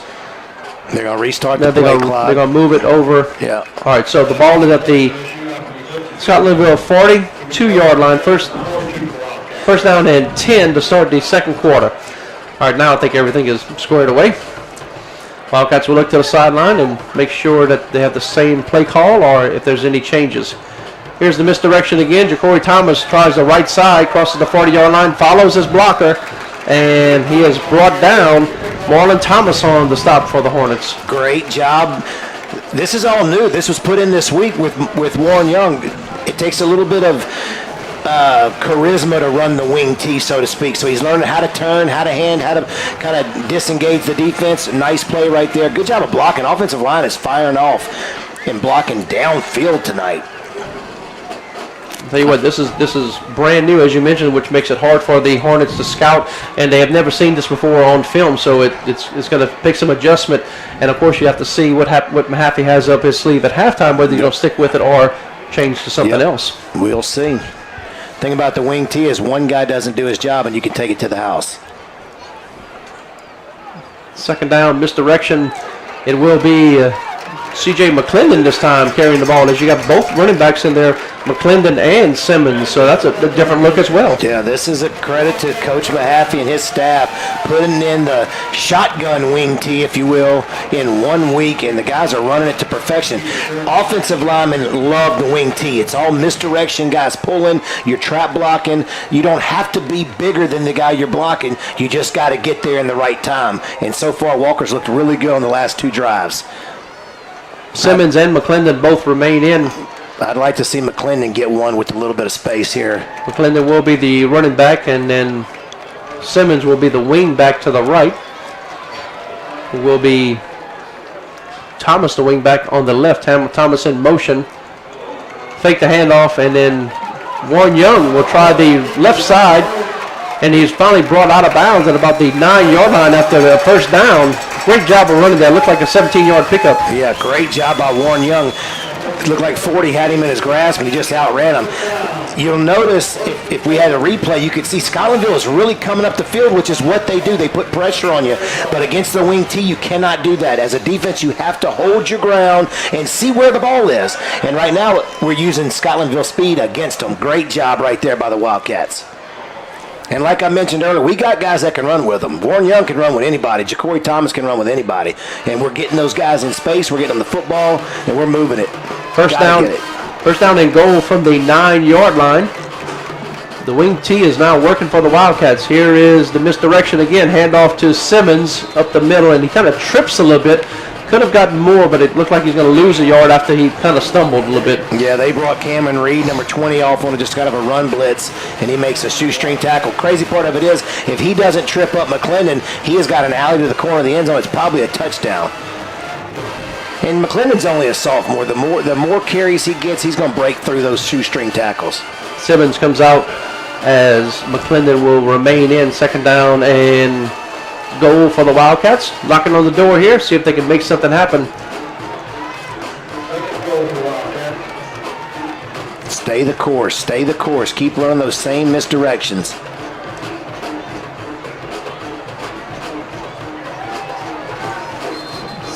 Play clock down to 0 now. We have a timeout by the Wildcats. And they are just going to keep milking the clock, Chris. Shorten the game. Keep Scotlandville off the field and keep our defense fresh. And of course, the rule for timeouts in the first half, use them as you need them. And of course, the second down and goal from the 10-yard line is a very important play for the Wildcats. And so, yes, take the timeout at that time. And I don't want anybody to give us any flack about calling it the wing T. The true wing T, the quarterback is under center. You've got two running backs and a wing back that comes in motion. This is a modified version of the wing T. You're taking the shotgun, but you still got the two running backs and the wing back coming in quick motion. So it's the same concept, same blocking scheme. And I'm telling you, think about it. Georgia Tech used to run the wing T. Army, Air Force, all those guys run wing T. And when they play teams, I know Navy or Army took Oklahoma to overtime last year because you just can't, you've never seen it. And Scotlandville's never seen the wing T. Guaranteed they've never seen these blocking schemes, and it's going to take them to make some adjustments at halftime. And still, one adjustment at halftime is not going to put them in a good situation. So what do you do Saturday morning? You watch your game film, and then you watch the next team's game film, and you watch all 3 or all 5 games, whatever you have, and they have not seen it yet. Nobody's ran it. That's right. And if they definitely haven't watched it from Walker all week as well. Second down here. Here's the handoff to Thomas. He tries the right side, puts a hand and brought down out of bounds and tackle. And there's the flag going to be called. Late hit out of bounds, Marlon Thomas. And usually the referees, when that happens, they're going to throw the flag way in the air. But this time he throws it at the Hall of Fame section. Yes. Well, I think you see Steve Johnson down there, a former assistant principal. He was giving the referee, I don't think the referee was going to call it. He was going to call it a continuation, I think. But, man, you got to call that. And it's only going to give him another yard and a half, but it's the thought that counts. Can we go down to Dan? Can we go down to Dan? Dan, does down. that count as one of the personal fouls there, Dan, on the late hit? Say that again, Chris? Does that count as a personal foul, the late hit out of bounds? Yeah, it's a personal foul. It's not an automatic first down, so it's just going to be half the distance of the goal. And I think he made the first down by yardage, didn't he? Yeah, I think so. But it's not an automatic first down. It was goal. It was second and goal, yeah. So the question is, if he gets another, is that recorded in the referee's book and stuff like that? If he gets another one? No, not a personal foul. No, not okay. No. But the play should count because it's a dead ball foul. Was that first? I don't know. I don't remember what down it was. It was first and it was second down. Yeah, it was second down. Yeah, now it's at third down. Counts, and now it's third. Yes. Yeah. It's a dead ball foul. So what about the mechanics of the referee throwing the flag out of bounds? Shouldn't he throw it? No, it doesn't matter where he throws it. He said he had trouble finding the flag. Okay, I got you. All right. He almost tackled him on the track. It was way out of bounds. Yeah. All right, third down and goal here. Misdirection right up the middle and coming in and making a big stop there for the Hornets. Bell again as the Wildcats dive forward. It brings us to a fourth down and goal, and of course we have to go for it here. Yeah, you got to go for it, and we need 7. That's a play I talked about a couple of snaps ago. McClendon gets hit by a smaller guy. He's going to have to learn to get smaller when he goes through the hole. He's a big guy, and he runs straight up. You got to get small and let your pads drive you into the end zone. I would probably run the same misdirection and have an option for Warren Young to run it or throw a drag because they're going to sell out. Scotlandville's coming. You watch 20 come off the edge. You watch 40 come off the edge. They're not going to sit back and wait. 8-12 to play. Fourth down and goal. Motion. Handoff to McClendon right up the middle. Second, it will be a 2-yard touchdown run by McClendon. Same exact play and the same exact guy that tried to tackle him, but that time McClendon got his pads level and ran through that tackle. Nice job, C.J. McClendon, and a huge touchdown for the Walker Wildcats, and we got us a football game. 12-6 as Simmons comes back in, and it will be Hayden Ray. I have the ball teed up. Kick the extra point, the very important extra point, as Scotlandville has missed both of their conversion attempts. They're fast coming off the edge. Make sure we know our assignments. Dane Carpenter, Rayshawn Simmons, make sure you block down. There's that snap misdirection play again. We have to see if Coach Ricard has talked to the referees about it too. That's right. And they're going to say offsides against the Hornets this time, yeah. And we talked about this last week. It's the level that the referee thinks, was it obnoxious or was it a natural movement? Yeah. Apparently they thought it was a natural movement, and we didn't get the call. And then also that's one of the things that some of the head coaches can talk to the officials about before the game or after the, whether you have any trick plays or if they're doing any trick things that you want to discuss. So I guess Coach Ricard did not discuss that with the referees. Here is the kick by Rhea. And it is good. So the Wildcats now have 7 on the board, and they trail the Hornets 12-7 with 8 minutes to play in the second quarter. Here comes our ROTC group to get their push-ups in. When I mentioned Scotlandville don't overcoach, they had got to be kicking themselves to have that drive where they threw the ball every play. Hey guys, you know who loves wing T offenses? All right, good. Dan, what you got? I said, you know who loves wing T offenses? Who's that? Referees. Why is that? Goes Fast games. Yep. I did a playoff game one time. Both teams were into wing T's. Game started at 7. I walk up the field at 8:50. Wow. And that's true. Give me some of the money back, but I did. Thank you, Dan. You have to be able to throw the ball in today's football, but I have always been a fan of power running in the wing T. It's just hard to stop. If you're down 3 touchdowns, it's a bad offense, but if you're in the game, it's methodical, it's crisp, and it usually gets you points. We have a onside kick attempt by the Wildcats now, fielded by the Hornets. Chris Armstrong gets it, and we'll have to see if everything's legal here. I think it is, and it will be the Hornet football. Yeah, we have to let it go 10 yards. They do not. Good job, Scotlandville, stepping up and catching it. I don't think I agree with that call. I mean, obviously, it's cool to do an onside kick when you surprise them, but Scotlandville kicked the game off with an onside kick, and they did it again the second time. So they're aware that other teams might onside kick. Right. But, hey, the ball could bounce. You never know. Coach is thinking, hey, if I can steal a possession, let's steal a possession. In this case, it didn't work. Now let's go back and play some defense. First down and 10 for the Hornets. Ball is in Wildcat territory at the 49-yard line. Wildcats shifting around their defense. This time Williams on the carry. Deuce break loose, and the speed is turned on, and it will be a 49-yard touchdown run for Chance Williams. I think it was Malik Hall, either 27 or it was 35, Travion Thomas for Walker that came too far up the field. They didn't crash down and hold their gaps, and Deuce is gone. The deuce is loose. Hornets 18, Wildcats 7 after the one-play 49-yard drive. Chance Williams, nicknamed Deuce for the Hornets. And me, as just a fan of football, that's frustrating to see. I mean, one play, a run up the middle. Give them 8 yards, give them 12, give them 15. Don't give them 50. Somebody put a body on this guy. Where's my linebacker, Dane Carpenter? I would like to see it again. Where was Carson Rocker, the free safety? Where was the cornerback, Chaz Olivier, with the angle? T-set in the shotgun again.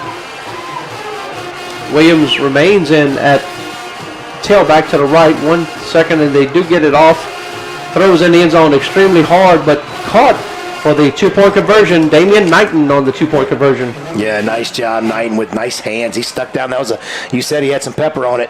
Looks like we might, no, still 7:44, but way to answer Scotlandville. And if you're watching this game and you're on Walker's schedule and you throw the ball in the first 4 drives of the game, you're overcoaching. It has been proven that we struggle against the run. Until we can firm that up and get some sort of run defense, teams just got to keep running the ball. Scotlandville's got to keep running the ball. 20-7, the Hornets lead. 7:44 to play in the second quarter. Of course, we have the Walker High School Band of Legacy for you at halftime performing. And as the weather gets cooler and the nights get longer, it gets to be more football weather. That's of course, right. Great weather out in Louisiana this weekend. Yep. It feels fantastic out there. Lower humidity, still hot, but not. Yeah, it's not that July, August heat. It's a little bit drier. The nights cool off a little bit more than they do in the summer. It's getting close. Hunting season open. Deer season for bow hunt open. Now as it starts cooling off, get us ready for rifle season. I'll probably get up in the stands a couple of times this year, but it's got to cool off. I ain't sitting up there at 100 degrees, and I don't love it that much. It's not in my bones like it is for a lot of people in this area. Porta back at his 13-yard line, and also Thomas back at the 14-yard line, and they'll kick it to Porta, and he fields it at the 15. And he just stops running. Did they fair catch it? Not sure what happened right there. Dan, let's go to the sideline and see what Dan saw. Why did he just stop running? What happened? Yeah, I believe Rayshawn Simmons called for a fair catch, and even though he called for a fair catch and somebody else caught it, the ball's dead right there. Really? So even if the person didn't...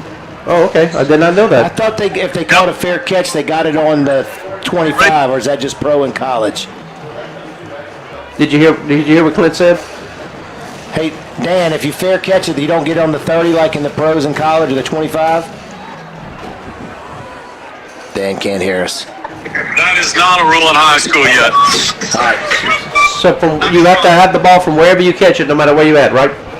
That is correct. Yep. All right, thank you, Dan. That's the old school fair catch, wherever you catch it. But they've put in a rule at the college and pro level to try to keep from the vicious hits. If you call fair catch, you get the 25. All right, so the Wildcats will started at their own 17-yard line with 7:38 to play. Of course, we'll have our 6-minute timeout. Whenever we get close to 6 minutes, running hard and hit hard. Going to be McClendon there for the Wildcats, and good positive yardage. And of course, this wing T is really starting to work for the Wildcats. You just got to stick with it. It's allowing our offensive line to get some confidence and some mojo. 23, Jeremiah Bell for Scotlandville just came in and popped McClendon. But you see McClendon still in there. I think McClendon's the key. You got to have some beef in there and just keep wearing on them. Noah Cecil checks back into the game for the Wildcats. 2nd down and 6 for Walker. They're letting the play clock get down inside of about 6 every time. 5 on the play clock now. Here's a fake handoff by Young. We have a shoe on the field. Yep, got a shoe. Looks Mason like 25 Ball. lost a shoe there. Wilson. Kanan Wilson getting blocked by Mason Ball. Mason got a pancake right there. They're playing hard. The boys are blocking hard. And that really wasn't a bad play right there. Just we needed Warren Young to break one tackle, and he couldn't do it. 6:25 now. Clock continues to roll, so we can plan on taking our commercial break at the next turnover. Be it a touchdown or a punt, but the 3rd down and 5 now for the Wildcats. Looked like a little bit of somebody moved early. Warren Young drops back to pass, and he will take off running. Crosses the 30-yard line, 35, and he'll be out of bounds at the 37-yard line. Great play call. He could have thrown it or he can run it. Those two options with his speed, and now they're going to stop the clock to move the chains. Great pickup and a 1st down and keep the chains moving. So when he rolls to his right, Chris, the defense has to respect the throw, so they roll to their left. Well, then that opens up the entire right side for the defense, and that's what Warren Young did. He exploited that space and got into the void, and big pickup. Antoine Ellis checks out of the game for the Hornets. 1st down and 10 as the Wildcats look to the sideline for the play.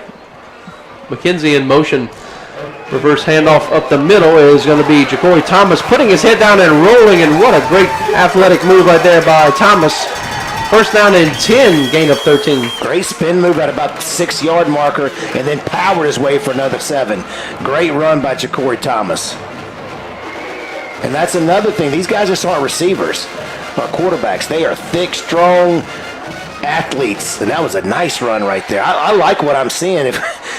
If we can stop Scotlandville somehow, I think we can get right back in this ball game because we're wearing their guys down. They've been on the field the entire game. Hands on the hip, a couple of people in the secondary.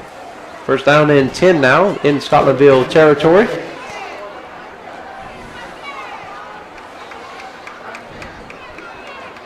Wing motion handoff to McClendon.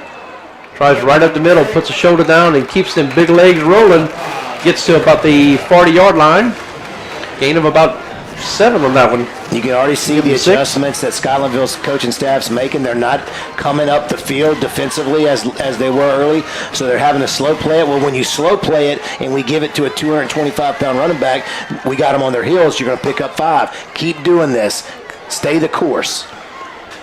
I like what I see, and you can see our linemen, they are starting to really get some confidence because run blocking in the wing T is so much more fun than what they've been doing all year. 20-7 is our scores. The Hornets lead this District 4-5A contest. They look to the sideline. The coaches are making some changes to the play. Here is the handoff, putting a head down and really lowering the boom there. Gain of about 3, but wow, what contact right there. That's McClendon again. Come tackle me, big boys. And that was 22. The linebacker took our 23. That's Bell. He's been all over the place, and he just got his bell rung, pardon the pun. 3rd down and 2 now.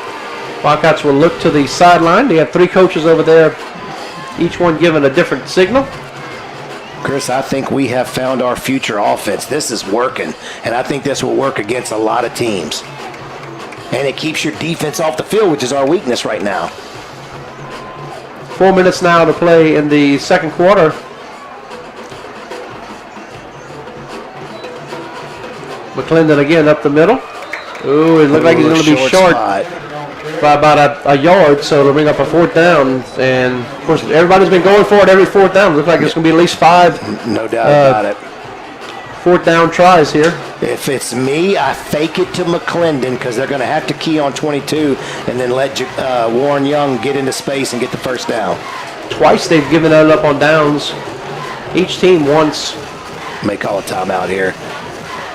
Nope, they're going to let him play. Mahaffey doesn't like what the play call is. 14 seconds now on the play clock. But to see if they can get him to jump. And no, they don't. They got the push right up the middle. And good call. Looks like they're going to have enough. They're going to stop them at the 35-yard line. 1st down and 10 for the Wildcats. Yep, and to get into a under center snap for a guy that never plays quarterback and has taken every snap in the shotgun to get the snap and to pull forward for the 1st down. That's a huge play by the youngster Warren Young. I saw Coach Mahaffey and the offensive coordinator, they were discussing, and he kept telling him, put the play in, and I think he wanted the quarterback sneak. Of course, Warren Young Jr., his mom, Miss Mioka Young, a great coach and a faculty member here at Walker High School. Oh, and his his sister, mom? Tiara Young. Is Tiara? Yeah, Tiara Okay. Young, the Miss Gatorade Player of the Year in basketball with the LSU, now in University of Houston. Throw it away. And then Warren Young drops back the pass and nowhere to go, but he takes off running and hit hard at the 30-yard line and brought down, and again by another Marlon Thomas. Great tackle right there. Yeah, great open field tackle. And, you know, as Warren plays more quarterback, you're going to have to turn your body a little bit to lessen that hit. But, hey, tough kid. He'll be fine. Marlon Thomas, two-way player. He's all over the field on offense and defense. 2nd down and 5. We're at 2:15 to play in the second quarter. We didn't get to take our commercial break. That's a good thing. 6-minute commercial break. Yep. Oh, yep.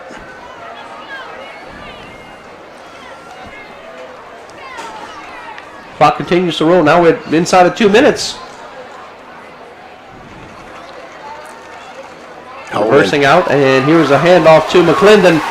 And big run this time, getting down to about the 16-yard line, being tackled by Cameron Reed. 1st down to 10 for the Wildcats. I cannot say enough about this coaching staff and their ability to adapt. First thing we said when we came on air was, I can't wait to see what they're doing with the offense. Misdirection again. Here is a handoff to McClendon again. 22 versus 22. Kyrie Langley on the stop for the Hornets. If we don't score on this drive, Scotlandville can tip their cap to Kyrie Langley. That was a great play. We have a timeout on the field. We'll take our 6-minute water break right now. We'll take a break. You're watching Wildcat football on WLFT. At Kentech, we are your #1 supplier for communications, cable, and top-of-the-line security installations. We provide for commercial and residential customers with amazing services. We are fully licensed and insured in security systems, fire alarms, and network cabling. We have 15 years of experience under our belt to ensure you the highest quality product available. No matter what you need, we can provide. Experience, details, results. Kentech. At Stein, we're committed to being the most customer-focused home improvement retailer and building material supply store of its kind. We understand that you're not just building a house, you're building a home. At Stein, we know what we do. We sell building materials, and we know how to do it by offering our customers better brands at lower prices and great customer service. But why do we do it? That's the most important part. We help people build their dreams.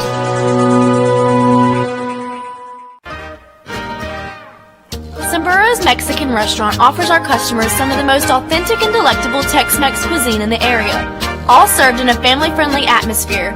We use only the freshest ingredients of the highest quality, from our delicious enchiladas and burritos to our amazing chicken steak or shrimp fajitas, the house specialty. We have something to please everyone. Join us for food and fun at Sombrero's Mexican Restaurant.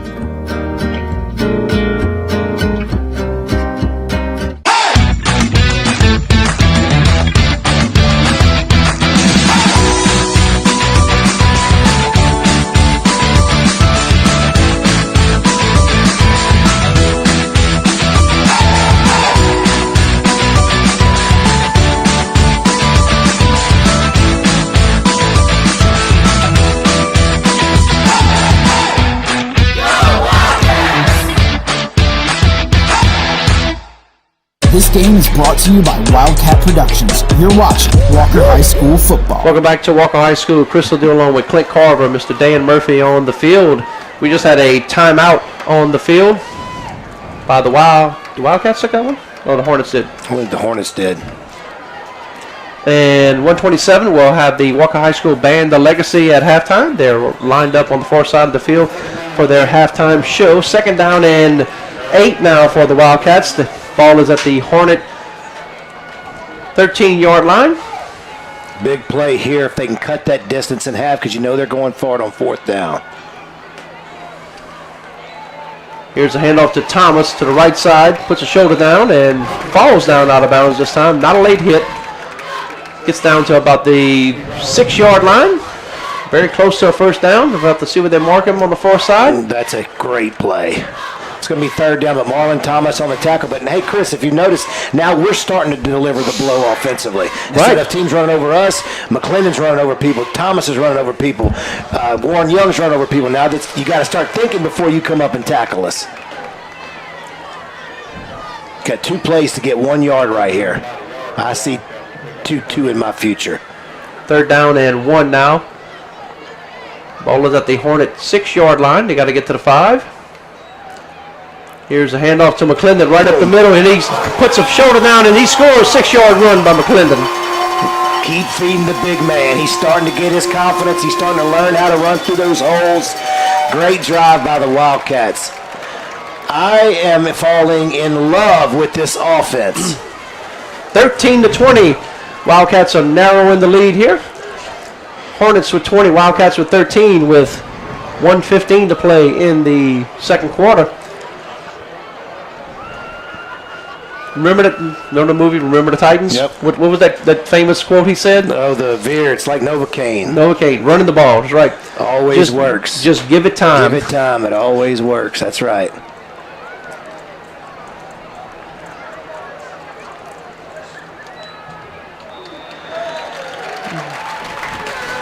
And the kick is up, and it is good. So once again, with 1:15 to play in the 2nd quarter, your score 20 for the Hornets and 14 for the Wildcats. And I coached with a guy named Billy Myers, a good friend of mine, when I was at Opelousas, and his analogy was when you're running the ball and you're really pounding it on them, he said it's like hitting a piece of cement with a sledgehammer.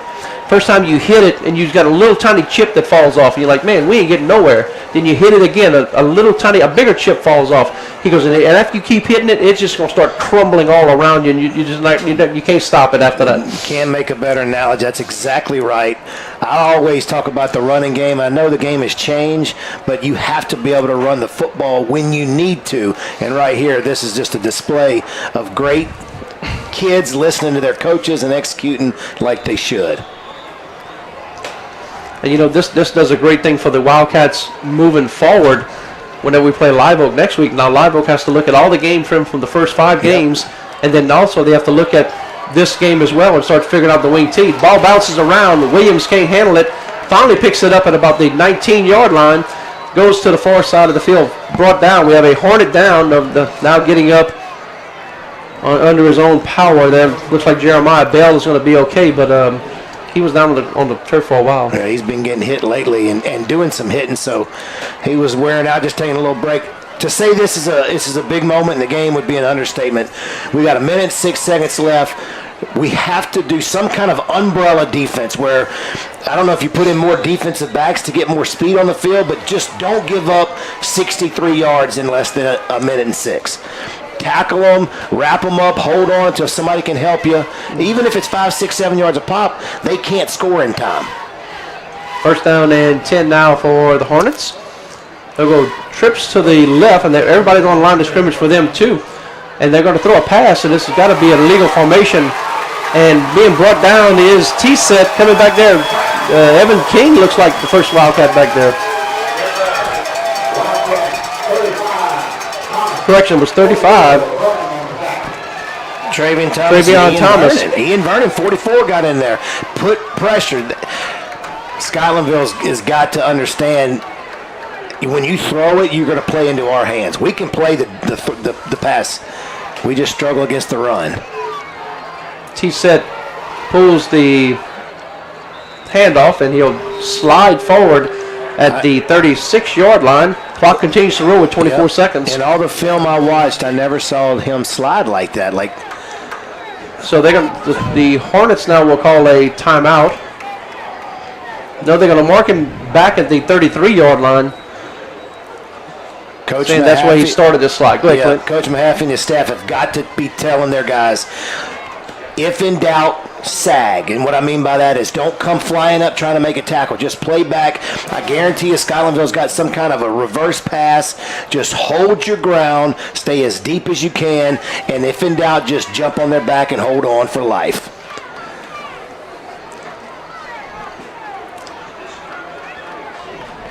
I look for 26 to be in the game. He hadn't been in there in a while. I don't know if he's hurt, but I hadn't seen 26. Their superstar running back. It's been Deuce the whole time. And Deuce is in there again. You're right. Gunn has not been in the game. Third down and 14 now. T-Set looks to throw again. Throws, hit as he throws. The pass is going to be complete to the far side of the field. And Damian Knighton on the reception. First down and 10 for the Hornets with 15 seconds remaining. Yep, that's a give and take. We'll give you that. Yes, you're in field position to take a shot at the end zone, but we played behind you and we made the tackle. I don't know if you noticed, but there was a guy trailing the guy that caught it. They may be setting up for the hook and ladder that you saw back in Boise State, Oklahoma in 2007. The greatest football game ever played. It may be. It's top 5 for sure. And the Wildcats will jump off sides. Infraction, I think. He rolled it. We'll have to see what the White Hat says after this one. No, they're going to say illegal procedure against the Hornet. They're backing them up. Dan, did you see that play, and what was your interpretation of that one? Yeah, the center tried to snap it, but the ball never moved. Other guys, I might put my basketball players back at safety for the Hail Mary here. What do y'all think? I agree. Absolutely. With 15 seconds, you're right. First down. Put the basketball guys back there. T-Set looks to throw off balance as he threw that one. He had plenty of time, but he lost his mechanics on his footwork. He just showed it. I was watching him. He's telling Coach he slipped. Yep. His plant foot slipped. Dan made a comment about putting your basketball players. Warren Young, Ja'Cory Thomas, put them all back there and run that umbrella coverage where you just keep everybody in front of you and jump up and knock it down. And that would have been the right call because they did throw it. They got two plays now. 9 seconds to go before halftime. Hornets lead 20-14. I think they have 2 plays left in them. We'll have to see how things work out here. You look at the 4 safeties for Walker. None of them are over 5'10". Here's almost interception. Sorry. Good job of coming in there. Chandler Henry trying to make an interception. Clint saw it, and Chandler did too. My first game I did with Chris, I screamed, and the guy that did the production said, "You can't do that." And that's the first time I've done it in probably 6 years, Chris. But I could see Chandler Henry coming from the deep cornerback position. If he catches that, he's taking it to the house. Third down and 15 now. 4 seconds, so this will be the last play of the first half. And like you said, Mission put those basketball players back, but they're not. They have the deepest man is at the 30-yard line. Swing pass to Williams to the left, and we'll have to see what Williams can do. Smart football play there by number 18 there. Did not make a Guillory, just stood in the way and then didn't make anything happen. Nonetheless, we are at halftime, and the score, Hornets 20 and the Wildcats 14, as the fans are clapping for these Wildcats as they go into the locker room. Stick around. We'll have the Walker High School Band of Legacy. You're watching Wildcat Football on WLFT. Calling ALE Plumbing. It means you need a dirty job done right. ALE is locally owned and operated right here in Walker. They are a proud supporter of Walker High. ALE offers 24-hour repair service covering a wide variety of problems.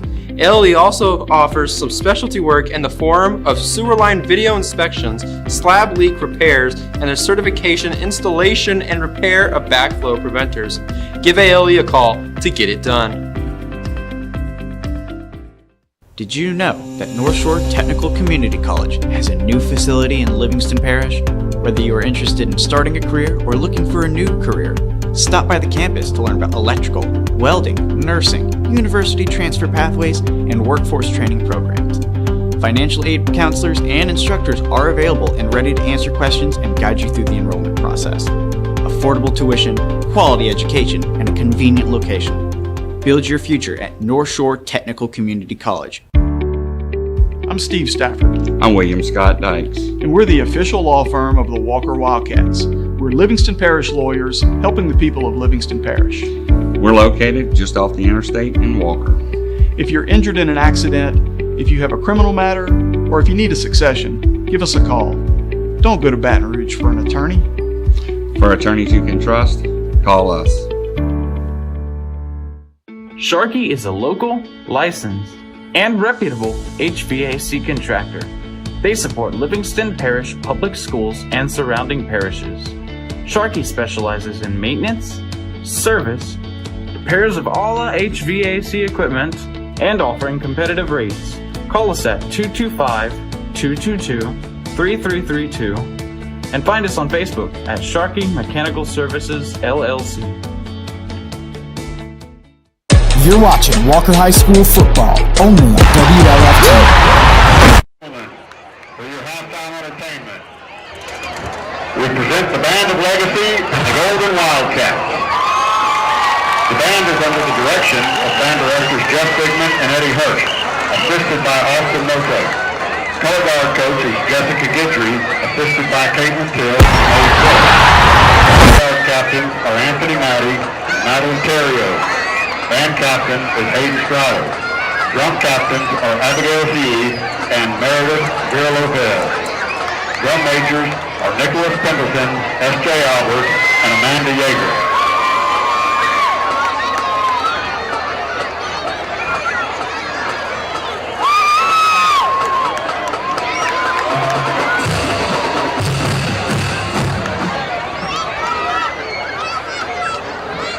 Drum majors. Is your band ready?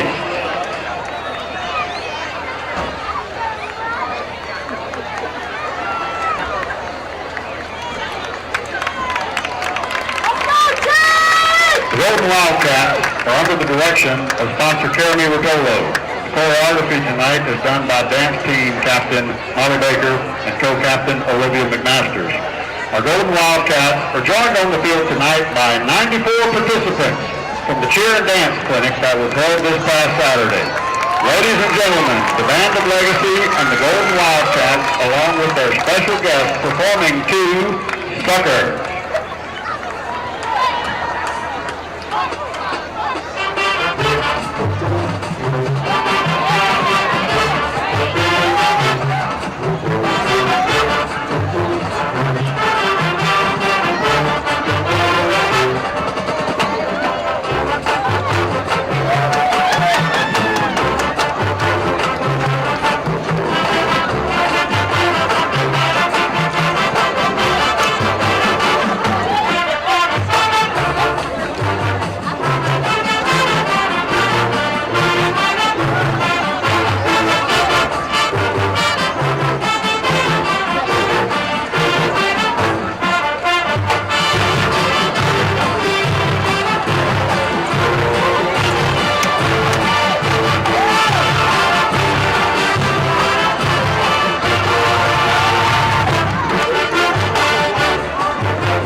Pregame Entertainment, the Band of Legacy will perform a portion of their festival show entitled Favorite Things.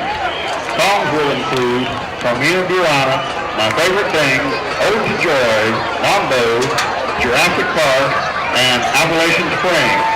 Horn soloists are Ben Blackwell and Lauren Lott. Ladies and gentlemen, we present Favorite Things and the Walker High Band of Legacy.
District 4 updates.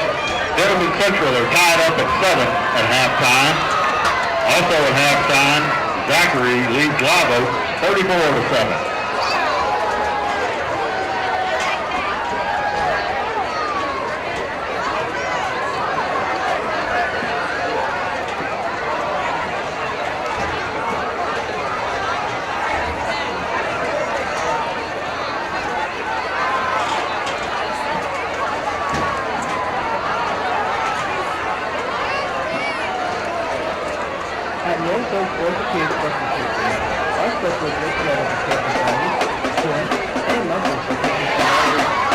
Livingston Parish Fire Protection District Number 4 reminds Wildcat fans to be fire safe this season and every season.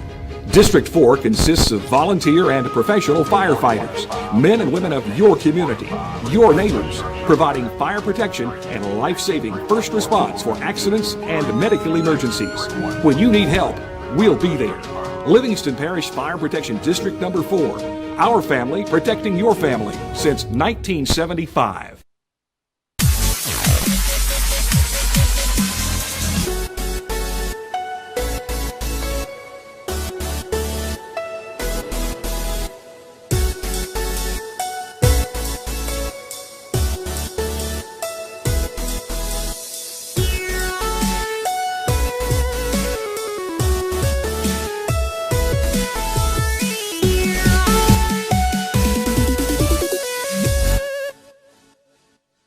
Welcome to Walker Pharmacy, your local stop for pharmaceutical needs. Whatever prescription you may need, we can provide it with high-quality service. We have a wide array of over-the-counter medications. If you are feeling thirsty while checking out, we offer a considerable variety of beverages at your convenience. Make sure to stop by our gift shop while you wait and pick up items that your loved ones would cherish. And remember, we're your local pharmacy where patients come first. Everybody needs a place to belong. Everybody needs to feel loved, and everybody needs to find God's purpose for their life. Here at Walker Baptist Church, we love to just have fun and fellowship with one another. We like to learn about God and to impact this community for His kingdom. I'm Jason. Come to Walker Baptist and find your place to belong. Visit our website at walkerbaptist.org, and we hope to see you Sunday. This is Walker High School football, brought to you by Wildcat Productions. Welcome back to Walker High School. Chris Ledoux along with Clint Carver. You know. There you go. There's the Walker High School band, the Legacy. Famous cheer here at Walker High School. And of course, it's neon night here. And what a great job they do. And all the fans love that. And it's just so entertaining. And of course, while we had commercial, we were talking about Jeff Sigmund right in the middle of the whole band, and he is just jamming and having a good time and jumping around and then having a blast. So, yeah, that's incredible. You know, a good coach always says, "I'll never ask you to do something that I couldn't do," and he's a good leader, and he's in the middle of them doing the whole bunch, and he'll be sore in the morning. But that's one of my favorite things to watch is when they look at him. He's tired. That's Mr. Sigmund right there. There's Jeff. He. When they get the cheerleaders and the dance team and everybody in the student section just going absolutely crazy. And they have every right to. This is a great football game. I did not think this is the way it was going to be. And, Chris, you called it. You said, is there something about settling in? And that's what Walker had to do. They took a couple of punches early, and then they settled in, and now we'll see what happens in the second half. All right, so we have a couple of stats, not much, but just the total offensive stats for the first half so far. So if you're watching this, you may want to write this down. The time of possession, Walker, 19 minutes and 11 seconds. Scotlandville, 4 minutes and 49 seconds. Wow. That has to be some record at some level. I don't think I've ever seen it one-sided. And here's the cool part. Walker has 129 yards of total offense. Scotlandville has 208. So in their 4 minutes, they racked up 208. In our 20 minutes, we've only racked up 129. And that goes back to game plan. Slow the game down, keep their offense off the field, and methodically march down the field. And I like what we're doing. Coach Robert Dugas, that's a famous Renegades coach, came in earlier, and he said, hey, Clint, when Hunter Bethel comes back and he's throwing the ball all over the place, I don't want to hear you say you love the wing T. And I told him, I was like, no, I'm not knocking Hunter. Warren Young hadn't ran the ball much. Hunter Bevan can run this same offense and add a throwing component. I just think you got to coach to what you have. And our weakness is our defensive size and our ability to run the football. Well, in the wing T, you keep the defense off the field, and it forces you to run the football. Right. I mean, it's just, I'm so excited on what they're doing. I don't know what the second half is gonna show. I mean, they've scored 20 points in 4 minutes. They've shown they can score in a hurry. Right. But I like our chances moving forward for sure with this option. Moving forward in sports at Walker High School, Monday, October 11th, the Walker High School football team will be in action versus Live Oak. It will be the freshmen taking on the Live Oak Eagles at 5:30, and it will be the JV starting at 7 o'clock. Volleyball will be playing Central Private.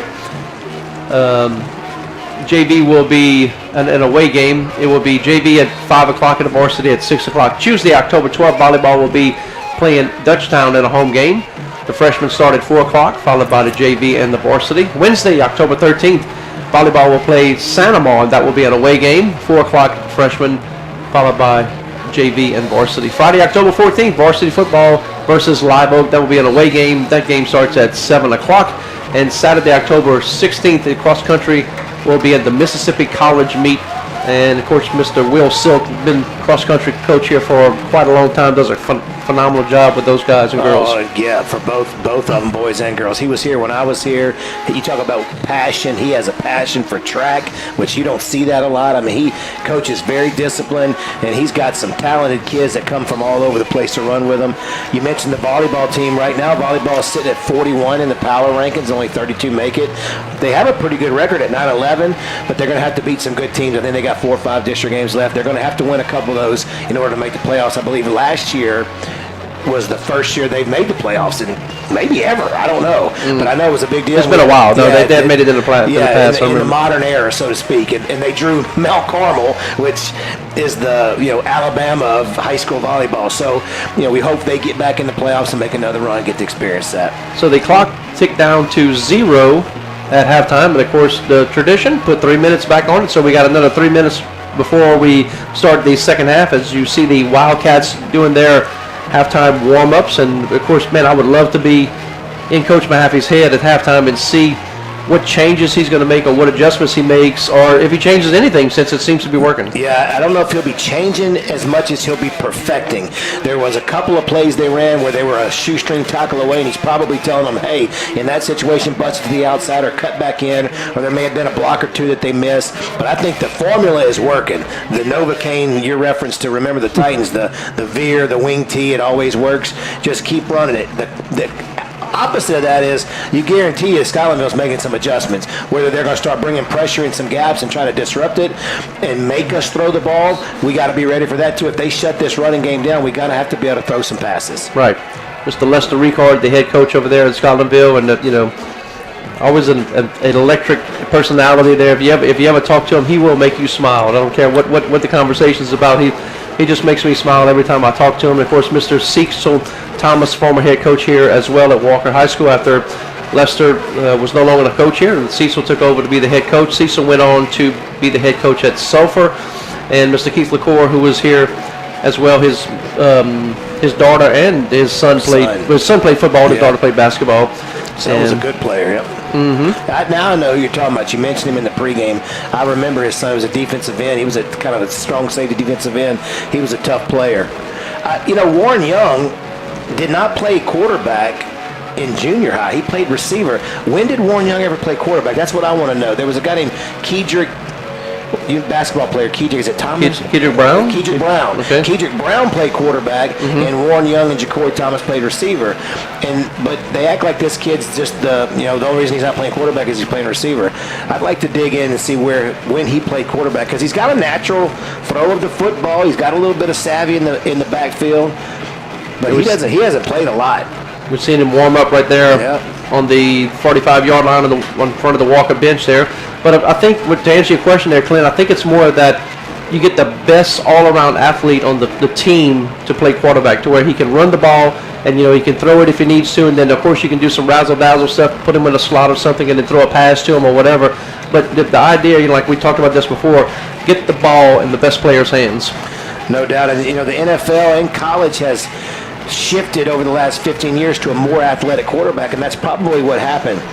25 years ago, you started putting your best athlete at quarterback at a young age, and then they started putting that in the NFL and college. And now if you don't have a quarterback that's an athlete, you can't win at any level. All right, that is the end of halftime. Both teams will make their way to the sideline. The Walker Wildcats are done. The Scotlandville Hornets are done with their warm-ups. Scotlandville won the toss, deferred to the second half, had the onside kick, took that onside kick, and then drove down for the game's first score. It was an 8-yard touchdown run by Deuce Williams after the onside kick. Then it was a 38-yard touchdown run by Gunn, which made it 12-0. But then after that, we really haven't seen Gunn that much. And then the Wildcats answer back with a 2-yard touchdown run by McClendon. And then it was a 49-yard touchdown run, a one-play drive, if you remember correctly. It was Deuce Williams, 49 yards, which made it 20-7. The Wildcats come back again, and you could really see the wing T offense working there when they scored. It was a 6-yard touchdown run by C.J. McClendon. Yeah, but we got to avoid the big play. Make them snap the ball 7, 8, 9 times, because knowing Coach Ricard like I know him, it's hard for him to go 9 running plays in a row. He's going to eventually want to throw it. You could have a bad snap. You could have a tip ball. You could have a pick like Chandler Henry almost had. Just don't give up the one-play scores. I wouldn't be surprised if you saw another onside kick right here by Walker, because it doesn't really matter where Scotlandville gets the ball on the field. They're dangerous anywhere. So take a shot at getting a bounce, getting lucky, and getting that possession back. In this type of situation, when you have athletes back there like Deuce Williams, of course, back there as well is going to be John Hubbard. I'm a fan of kicking it hard down the center of the field in real low live drive, because whenever you hit those real low live drives, the first bounce, you don't know where that ball's going. It can be any direction, and of course, one of these up guys could tip it, and then all of a sudden it throws it off course as well. Some misdirection, but ball is live after it crosses the 50-yard line. Wildcats are doing an onside kick here again. The Wildcats are not looking for the ball. And I really wish that, of course, that's what you're coached to do. The first guys are coached to, make a wall and clear out everybody. And then the people behind them are supposed to get the onside ball. But you just called it. Yep. Onside kick again. And the guys you were talking about, as they're diving to break up the pile, the ball hit them in the chest. If they'd have been ready for it, they could have got it. But you know what? Look at it. The ball's on the 40. The two guys in the back that we would have kicked to probably could have returned it to the 40, and we just added an opportunity to possibly get it. There you go. That play is really, really well executed right there. We didn't get it, but it's across the 50. First down to 10. Ball is at the Scotlandville 41-yard line. Hand off to Deuce Williams again. Tries the right side. Gets about 9.5 yards on there. T-Set remains in at quarterback. Hubbard, one of the wide receivers again on the left side. Of course, Marlon Thomas remains in as wide receiver as well. Deuce Williams, the featured back, I got to believe done tweaked something, because he hasn't been in since the second drive. Right, and a game this close with this much meaning, the first district game of the year, and we didn't you get definitely off the would field. see Gunn more in the game. Yeah, I would think so too. They did the old Aaron Rodgers. They saw we weren't getting off the field, so they snapped it. That's going to be a first down. Too many men on the field. And of course, that's from scouting a game. You go to a game and you scout. You don't just watch the game, but you watch how they come off the field and how they go on the field, Yep. I ain't going to say his name, but we had a player that was extremely slow getting on and off the field. And if I was scouting, I would be, as soon as you see him start running, it's sugar, go to the line and just snap the ball, because he's not going to be able to get off the field in time. But it never happened. Just like you and I call all this stuff in the booth, and a lot of it never materializes. Yeah. First down and 10 now. They'll hand off to Williams. No, T-Set will keep it, and he'll go up the middle, gain about a yard. Yeah, that was a good job by the defense swarming right there. It looks like little number 17, Patrick McKenzie, coming in from his free safety spot. And I think Walker is adjusting. They're starting to bring some pressure into the two gaps on the inside and try to disrupt that running game. Looks like we got a cornerback hurt over there. Looks like Carson Rocker is limping a little bit back there, free safety. Hand off to Williams to the right side. Positive yardage again. Gains about 7 on that play. That's Patrick McKenzie again, 17. He came out with the ball. Patrick is not very big, but he is a physical football player. Look how small he is out there, and he's playing basically a linebacker position. Now they're shifting. Now they're subbing in and getting a different package. Looks like Carson's going to come off. Braden Sylvester comes out as Austin Lockhart goes in. Give the ball to Deuce Williams again. Tries the right side. He has a first down, but we're going to have a flag down at the 42-yard line. What did you see, Clint? I saw holding on the outside defensive end. It was pretty obvious. I don't know if Dan can see across the field, but that was definitely a hold. Looked like he was holding Malik Hall, number 27. Holding against the Hornets. And that's a big penalty. That puts them behind the chains. If Scotlandville does not get points on this drive, this game is going to turn on its side in a hurry. Because they know we're going to put points on the board. Our offense is clicking right now. They're down in 12 now as they back them up after the holding call.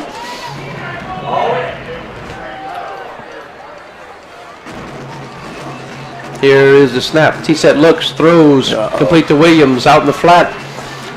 Does a good job of reversing his handle on the ball. Good stop there. Coming up and making the stop will be Porta. Andrew Porta, great open field tackle. Now it's fourth down. We know they're going for it, but it's still 4th and 3+. So we can stop this. A swing pass or a run, we can stop this. They got to bring pressure. Bring everybody. Here they come. 4th down and 3 now for the Hornets. Bring McKenzie off there, number 17. Long snap count here. 9:47 to play in third quarter. T-set looks, throws, has a man, and it is going to be caught and brought down at about the 2-yard line. Looks like it's going to be complete. Trying to get a number. Number 4, it's going to be John Hubbard again. And 18, great job by T-set and Hubbard. Very much so. 18 on the coverage, Levy. And that was a good defensive play call. McKenzie blitz, just couldn't get there in time, and we had bad coverage on the back end. First down and goal. Ball's at the 1-yard line.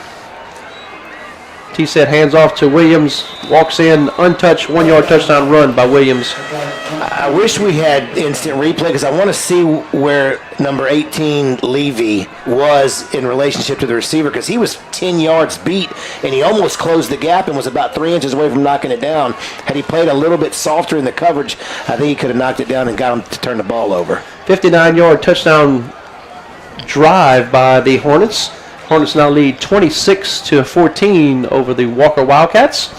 This District 4-5A contest. The Hornets will now go for 2 again to make it a traditional football score. He'll give it to Hubbard. Tries to go around the right side, and he's going to be brought down out of bounds. So they do not convert once again. Good job of coming up with Chandler Henry.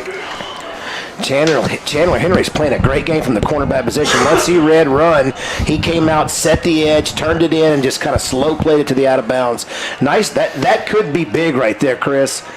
If we keep moving the ball like we've done, and they no turnovers so far. So if we can get some kind of a turnover, flip this game over, those extra points are going to start being a thorn in their side, so to speak.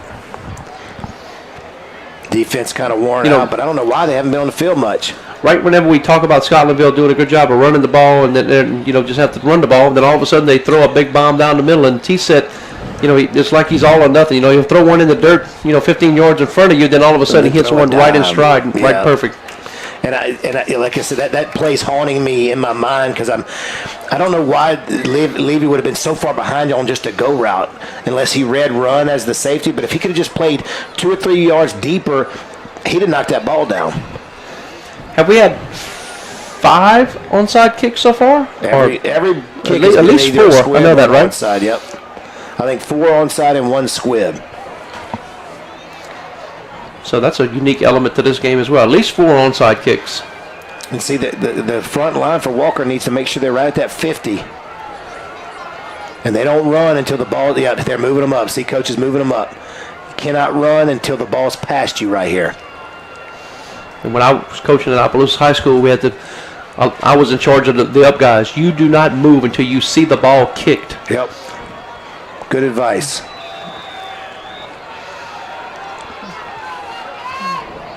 Here is going to be the kick, and it's going to be deep. Fielded by Porter. Makes a move, dances around, jumping around, but he'll be brought down at the 16-yard line. First down for the Wildcats. Man, there was a lot of hitting going on that kickoff. This is a very physical football game all around.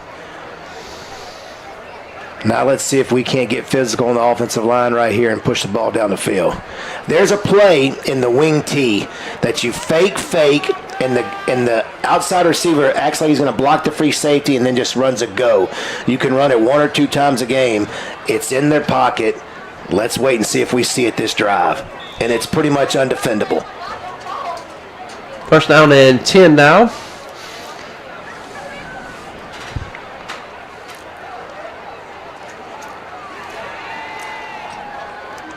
Double tight end, double wing. 8 seconds on the play clock now. Here is the handoff. Looks like it's going to be Simmons on the carry. Good positive yardage. Of course, Clint, you mentioned it, 5 yards per carry. Doing very good. I'll take it. It keeps you time of possession, lets your defense rest, and it just wears on that defense. As athletic as Scotlandville is, they've been having to hit every single play. Somebody's hitting them.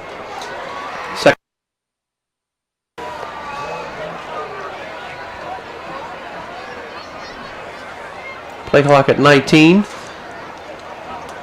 going to wait till he gets inside of 15 before they stand up and look.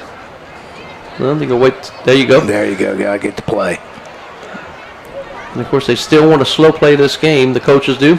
Still a 2 touchdown. We don't have to rush yet. Rayshawn Simmons again on the carry, crosses the 30-yard line, and he gains 7 yards, first down. People forget we're not that old, but when we were younger, this was college, this was high school, this was even pro. It was you were run first, then you would play action every once in a while. But 5 yards a carry, I mean, this is how you win a football game right here. First down and 10, 8:20 to play, third quarter. They're going to hit a play action pass. I might save it till I'm within 1 score, though. Scotlandville leads 26-14 here. 12 seconds on the play clock, and they all look to the sideline. And here's a snap. Reverse out. Warren Young keeps it. He'll get positive yards, and he'll dive forward to about the 38-yard line. Warren Young on the carry. 8 yards. Yep, Chris, we talked about this in the first half and adjustments. That's the same play Warren Young ran in the first half, and he got shoestring tackled for a minimal gain. And I made the comment, if he learns to make that one guy miss, he's going to get 8 to 10, and that's what he did. That's an adjustment they made it have. They probably told him, when you turn around, there's going to be a guy right in your face. If you can just juke him and make him move, you got 8 yards before you get touched. Nice job right here. Good drive so far. Noah Cecil checks back into the game for the Wildcats. Second down and 2 now. Play clock inside of 8 seconds. They all look to the sideline. 5. We have to make sure we can get this one off. Yep. It'll be close. 2, and they do get it off. Misdirection, handoff again. And Thomas makes a move at the 40-yard line, and he gets out of bounds, but he gets another Wildcat first down. Made a guy miss. The more you run, the better you get at it. When he's getting 1 or 2 rushes a game, he's tackled in the backfield. But the more you get to carry that football, you saw he contorted his body, kept him from grabbing his jersey. Nice job, Ja'Cory Thomas. Just keep on pounding. You'll start to watch Scotlandville. You'll see them kind of moving around a little bit slower than they were in the first half. Hands on the hip. 7:03 to play after the runner goes out of bounds. Play clock now down to 7, so kind of irrelevant about milking the play clock down. Handoff to Thomas around the left side now. Finds a hole, dances around, flags all over the place for one of the Wildcats losing their helmets at the 50-yard line. That's going to be an additional 15, I believe. Number 58 got his helmet. Mason Ball got his helmet taken off. If they took it off, he doesn't have to miss a play. No, he's bringing it back. What? Personal foul, face mask against the defense. Oh, yes, thank you. And we lost track of that run. That was a great job of running inside the tackles by Ja'Cory Thomas, picking up a huge gain. All right, so let's go to Dan and talk about the helmet being ripped off of him. Dan, did you see the helmet getting ripped off? I did see the helmet get ripped off because it did come off by penalty. He does not have to start a play. Okay. So he does get to stay in the game since it was ripped off by penalty? Absolutely. All right, so the play was going to be 15 yards after the end of the run? Correct. That is a succeeding spot. So 15 yards after at the end of the play. So was it half? No, it wasn't half. It was 15. So first 10. Thank you, Dan. First down and 10. Ball is at the 15-yard line of the Hornets. Play clock down at 12 right now. All of the Wildcats look to the sideline for the three coaches to figure out who's giving the play call. This one, McClendon again putting the head down and diving forward. And Milligan on the stop for the Hornets. Mason Ball and Braylon White for Scotlandville are having a mano-a-mano. They don't care what the play is. They're trying to kill each other. That's the one that ripped Mason's helmet off, and Mason just pancaked him. So keep your eye on that right side of the line of scrimmage after the play and see if we get any more scuffling. Another good run. 5+ yards every carry, and they get 40 seconds off the clock on every carry. Now, you may have to give the ball to McKenzie one of these times just to keep him honest. But right now, I think they're so scared of Warren Young running that you're good. Second down and 5 now after a gain of 5, as you mentioned.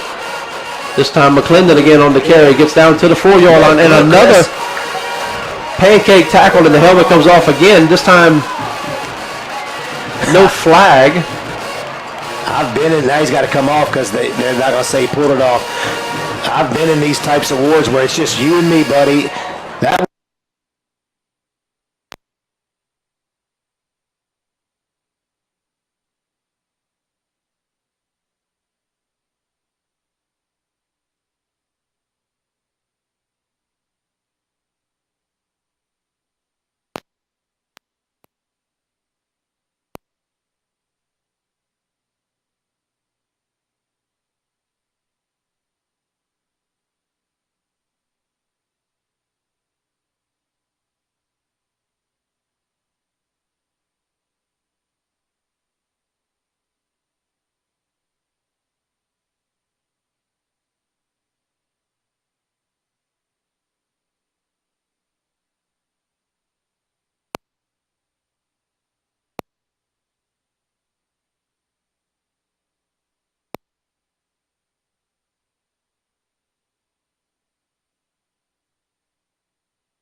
by the ref seeing that. That's going to be. Ask Dan. That's not an automatic first down, is it? Dan, in high school. Did you see the punch, and what's the call on it? I did not see the punch, but it's not an automatic first down. But if it's ruled a punch, he's ejected. I didn't see it. But I if it is saw ruled a punch, he will be ejected. All right, That's what we're talking about. Coach Ricard is on the field over there right at the 20-yard line. And we got to see what the call is here. Personal foul against the Hornets. No, just after this is the goal. So not rule the punch. But it'll replay second down, correct? Ball, so the down's going to count. Gosh dog it. So it'll be third down, and it'll be from the 2. They're going to go talk to Coach Ricard maybe and tell him, you better calm this guy down. It was a punch. But, I mean, I don't know what a punch is with a helmet, but it was a hit to the helmet. And they're probably telling him, you got to calm these guys down. That's when you, as an official, you go to the coach and say, when he complains, you say, Coach, he should have been ejected. I saved you one. That's good. Thank you, Dan. Thank you, Dan. Of course, Dan, a former white hat official for the LHSAA for many, many years. Now he is our sideline reporter, rules expert. And you know, Chris, the fight's been between Mason Ball and number 5. Brock Rogers wasn't even, he was just walking and a guy hit him and Brock turned around the ref like, did you see that? I mean, it wasn't even it was just kind of a sloppy hit. Like, why would you punch a guy you haven't even been engaged in? All right, third down. We got 2 plays to get 2 yards. You might see a little quarterback sneak here. Then we'll take our 6-minute water break commercial after the conversion should the Wildcats score a touchdown here. Put a man in motion. Warren Young follows him. Can he make a move inside for the goal? Yes, there will be a 2-yard touchdown run. Warren Young. Great job following his block. Ja'Cory Thomas, he fakes the handoff and just follows him all the way in the end zone. And right about the 1.5, he puts the foot in the ground and cuts right. Nice play, Warren Young, and we are within 1 score. Now this extra point. 26-19 is our score now after the touchdown. Isn't it 26-20? Yep. So we make this extra point, makes us have 21. 20. Yep. Now a touchdown puts us in the lead. That extra point might come back to haunt with Scotlandville. 26-20 is our score. Ray has the ball. Going to be doing the kicking duties, and then jumping off sides is Damian Knighton. Keep falling for it, Chris. They keep falling for it.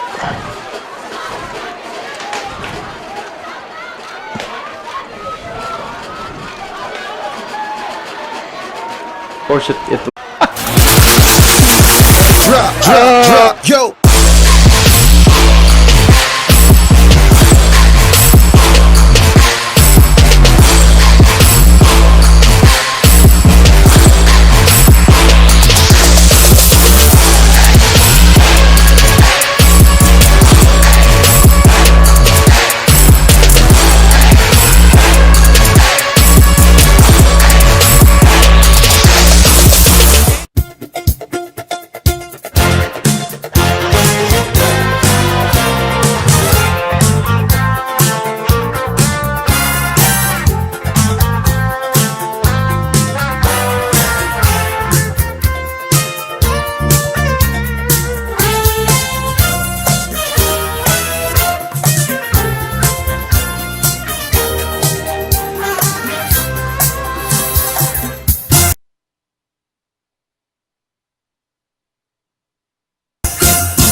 Life's hard. You want to get it right, we want to help.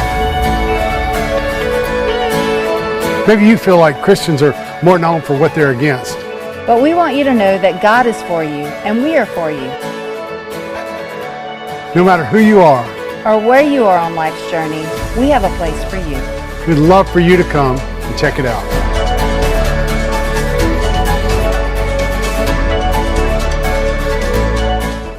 This game is brought to you by Wildcat Productions. You're watching Walker High School football. Welcome back to Walker High School. Chris Ledoux along with Clint Carver, Dan Murphy on the field. A lot of fun had in this. Oh, yes. We're having fun here in the booth there. And we're seeing us a great football game. Absolutely. Here's the onside kick again by Rhea, and it blown dead. They're going to say offsides by the Wildcats, which is a blessing because... Why would they? Yeah, I didn't think you blew it dead. I thought you let them play it off. Let's go to Dan again. Dan, how can they blow the ball dead after the kick when it's offsides? Tell Clint to stick to baseball rules. It's a dead ball foul. Once anybody's offsides at the kickoff, blow it dead. Well, that saved us because that ball wasn't going very far.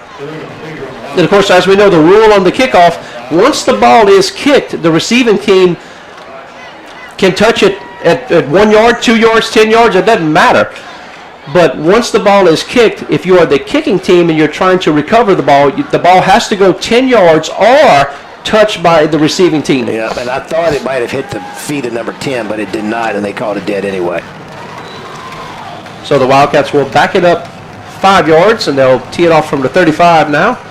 And they'll try the onside kick again. They were trying to squib kick, actually, fielded cleanly this time by Kyron Yates. That is a big play by number 42 because that ball's going to bounce probably to the 30, and it's going to be bouncing all over the place. He saved the field position right there, number 42, Keon Yates. All right, Chris, here we go. We're second half, one-score game, and it's time to make a stop. We asked the question in pregame, why is this team 1-3? Well, now this is their chance to show why they should be 2-3 and not 1-4. They have to go answer right here and get points. He said, that is. Again, at quarterback. Of course, no more gun. Here is the handoff to Williams. Stopped in the background. Austin Lockhart got there first. Also coming in for the stop, Trevion Thomas. Good job this time by the defense. Very good job. And Shane Easley, the new defensive lineman, got triple teamed 20 yards. But if they're triple teaming one guy, that leaves somebody else to make the tackle. Absolutely. That's two people that are not being blocked. That's what Trevion Thomas took advantage of. Second down and 8 now. Here is the snap. And swing pass to Williams. Loses his footing and then being brought down out of bounds. Big pancake block this time by big number Jamal Franklin. Just threw his lineman down to the ground on that one. But Dane Carpenter, holy cow, what a open field play right there. If he gets by Dane Carpenter, it's a first down, and who knows what happens. Carpenter stayed on his inside hip and just used that leverage to walk him to the sideline. Heck of a play by the linebacker, and that's what we've needed. We need good linebacker play. Third down and 13 now. Here's the snap. T-set, plenty of time. Looks, throws, incomplete. Into the ground again. Just not a very consistent passer, like you said. Kind of all or nothing. He throws a dot at 50 yards, and then he throws a 7-yard hook into the ground. And I wonder if that's a coaching thing where, Coach Ricord said, you put mustard on it. That's their job to catch the ball, But then after a while, you kind of say, hey, when do you put finesse on the ball, and when do you drill it every single time? That's a grip problem right there. Or it could be a grip problem. Fourth down and 13 now. The Hornets will go for it. T-set, plenty of time here. Looks, throws. Now, deep ball. Has a wide receiver incomplete. No flags. No flags, and the Hornets give it up on downs, and that's at least 5. The Hornets give it up on downs. First down and 10 for the Wildcats at the 50-yard line. Hey, there's a lot of people that we're going to be bragging on if Walker somehow wins this game. But two in particular is Dane Carpenter and number 7, Chandler Henry. He was beat. He covered the underneath receiver, but his closing speed got back to the receiver, and he didn't make contact. And I don't believe, now I am a baseball coach, but Dan, I don't believe there is face guarding in high school. In college and pro, you got to turn your head. In high school, you do not.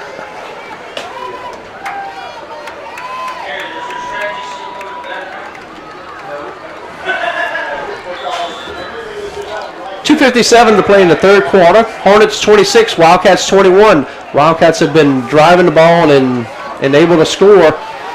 And we'll have to see what happens with this game. Ball right at midfield. And we have a bad snap. Warren Young tries to, the ball is still on the ground, still alive. The Hornets try to scoop and score, trying again. And now finally brought down at the 3-yard line. It will be Walker football, and the clock continues to roll. It doesn't matter because 47-yard loss on that play. Yes, go ahead. How can we do that? The defense fights like they do, and we snap it over the quarterback's head. The quarterback's 6'3". Oh, my gosh. Great hustle by Mason Ball to recover that. But yes, man, absolutely. What a shot in the foot. Holy And we talked cow. about that earlier. When the ball goes over your head, you're taught to just fall on it. And then he tried to pick it up. And then second down and 57 now for the it's so upsetting when you fight and you claw and then you have that. But out of the end zone, misdirection handoff again. Gains 6 yards on that play. It needed 57. Yeah. Well, but hey, we're getting farther outside of that, out of that end zone to where we might can get a good punt off. And remember, I think a holding penalty is an automatic first down in high school. I'm not sure. Third down. Dan's told us that they're not always automatic first downs. Third down and 50. Literally. To the number.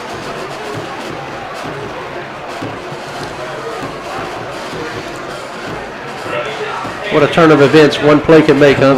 You ain't kidding. 1:20 to play third quarter. Here's the snap.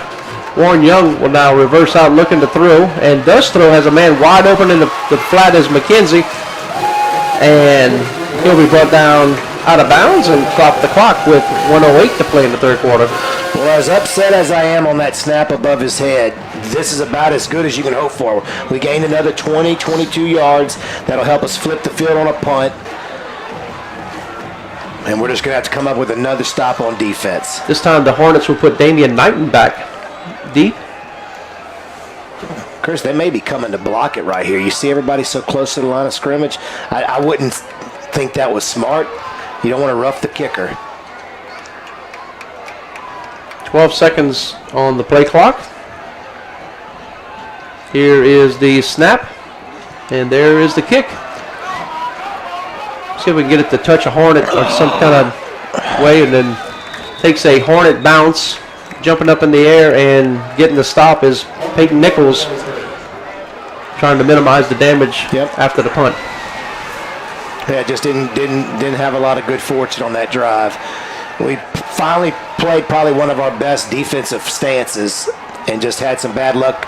Coach Mahaffey's on the sideline, trying to stay positive here. It's disheartening that. So we take away the bad snap and the big negative yardage.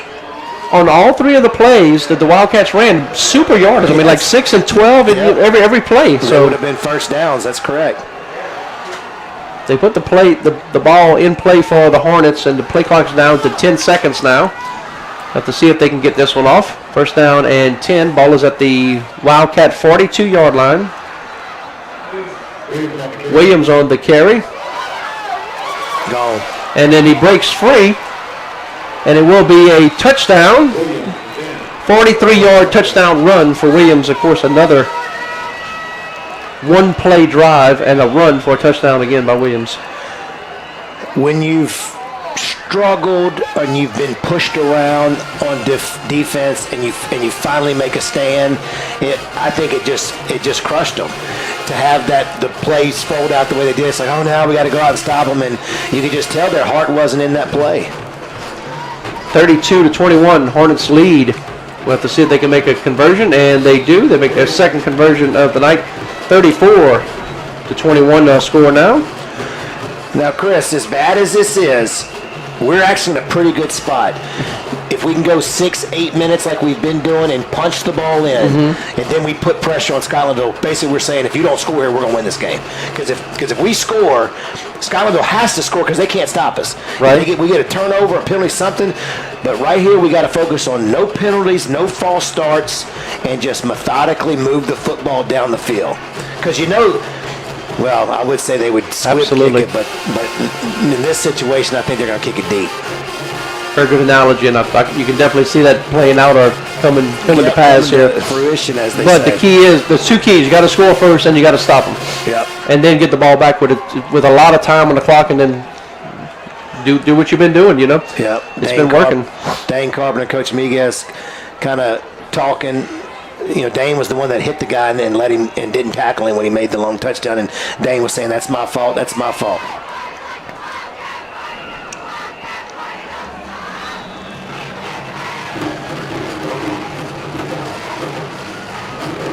So the Hornets have the ball teed up, and it does fall off the tee, but he does go up and kicks it anyway. Not illegal, I guess, since he kicks it off the ground. I'm wondering, did he put it on the ground or did it fall? Because I watched the junior high game, North Corbin and Westside on Wednesday, and they put it on the ground and kick it. No, he had a tee, and the ball fell off the tee from what I saw. Okay. And he still kicked it. Let's go to Dan. And Dan, did you see what I saw? Did the ball fall off the tee, and he still just went out and kicked it? I did see it. Coach Rogers was just telling me down here that he's never seen that, and I have seen it before. You know, look, when you go in it, you can stop and then you re-tee it, but what's the use? Just kick it. Yep.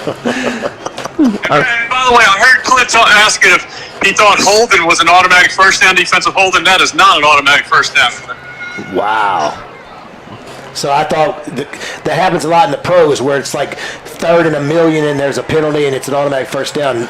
That's why I was asking Dan. Thank you for clarifying. Pros is an automatic first down. Yeah. Defensive holding. Defensive holding is, you're right. Defensive holding in high school is not automatic first down. Okay, thank you. Thank you, Dan. That's good stuff. Dan finally bringing some value today. We get some real good answers from Dan because some of these I don't know. And Dan's always told me high school is different. There's a lot of different rules in high school, and he's been able to point those out to us today. So here we go. First down and 10. 41 seconds on the clock. Wildcats have the ball at their own 40-yard line. Warren Young reverses out. Hands the ball again to Thomas. Thrown to the ground. One of the shortest gains this time with 2 yards, but still positive yardage again. Positive yardage and another chance to hit and be hit. I wouldn't necessarily say the game's getting chippy, as they say, but it's getting physical. There's hits up and to and a little bit after the whistle. Both teams trying to kind of show their will here. You can hear the stands hollering for a face mask. I thought I saw the same thing, but it was inside the trenches, and they just don't always call those. 4, 3, 2, 1, and that is going to be the end of the third quarter. Your score, Hornets 34, Wildcats 21. We'll take a break. We'll be right back with more Wildcat football on WLFT.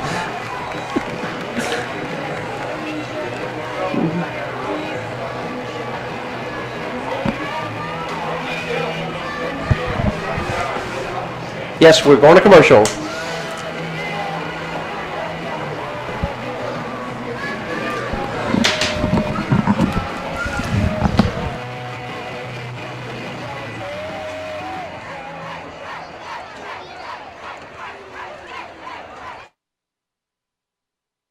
Are you uncomfortably hot all day? Constantly dripping in sweat?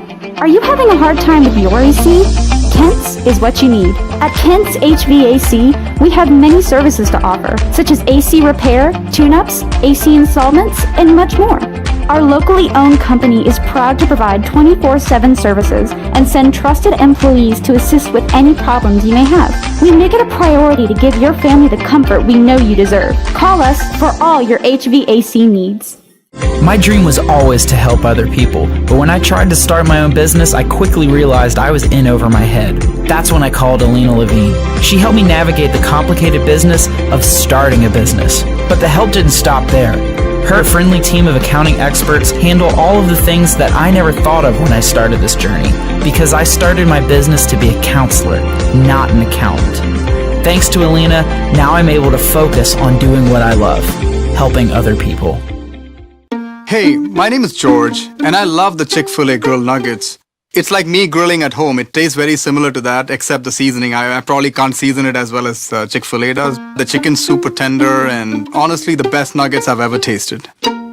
Are you tired of local car commercials and their corny one-liners? Well, let's see how many we can fit into 30 seconds. We're exploding with deals. We're taking high prices and taking them to the curb. And there's a reason we've been the #1 Chevrolet dealer in Baton Rouge for the last 34 years. Because we have a huge selection of vehicles in flashing text, including the Equinox, the Traverse, the Malibu, and much more. So come and see us today or visit online and let us find the vehicle that's perfect for you. This is Walker High School football, brought to you by Wildcat Productions. Welcome back to Walker High School. Chris Ledoux along with Clint Carver. Dan Murphy on the field. The Adventure continues here at Walker High School. 2nd down and 8 now for the Wildcats. Warren Young, straight run this time, follows the line. Good push up the middle. Gain of about 6 on that play. Good job right there. That's just the power eye right there. 2 up backs blocking for you. Good job. That offensive line has been able to block and do what they like to do and fire off and hit people, and it's starting to work. Might run the same thing, just dare them to stop you. So we'll call this one 3rd down and 4. We'll have to see if the Wildcats try to get them to jump, see who's disciplined. Pull Sam Henry, and then Ja'Cory Thomas on the carry. 1st down is good job of running the ball and getting out of bounds and methodically running the ball. Keep moving the chains, buddy. Keep moving. That was really a good explosive run. See, Scotlandville is shooting up the field, and we're just making a wall of green, and they can't get to the running back. It's almost undefendable. I love that wall of green. Different formation here by the Wildcats. Two blockers up the middle, and of course Ja'Cory Thomas in the Wildcat formation dives forward. And they're going to give him about 5 on that carry as well. Yep. They're going to give him a rest right here. I think he lost his shoe. Yep. That's a heavy package right there. Look at the beef coming off the field. Yeah, big 71 Bradley Pickering comes off the field. One of the bigger offensive linemen out there.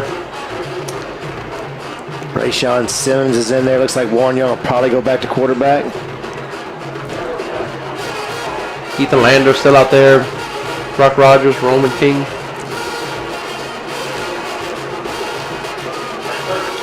They'll all look to the sideline for the play here.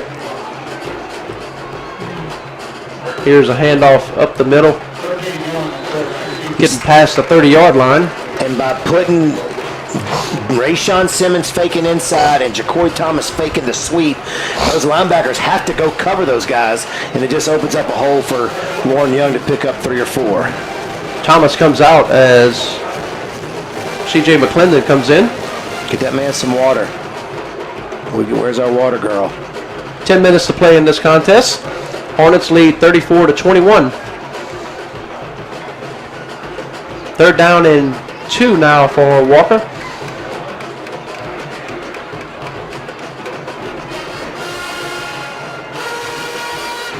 Reversing out, get the ball to McClendon and met in the backfield.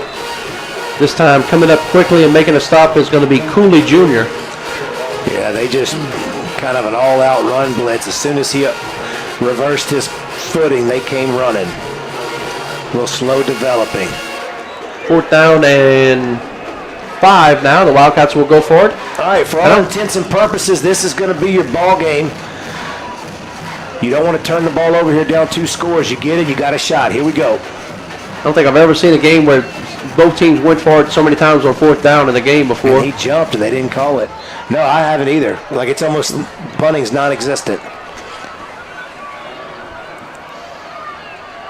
4th down and 5 now. Put a man in motion. Warren Young handles it. See if he can make a 1st down. He can. And he has room. And he does cross the 25-yard line and does get the 1st down. Good job by Warren Young there, grabbing about 8 yards on that carry. So it was kind of an errant snap, and he palmed it and absolutely took off to the sideline. Great heads-up play by the youngster.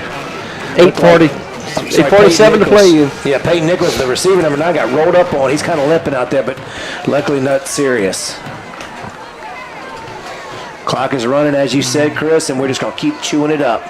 Simmons and McClendon remain in at running backs. The wing is going to be Thomas.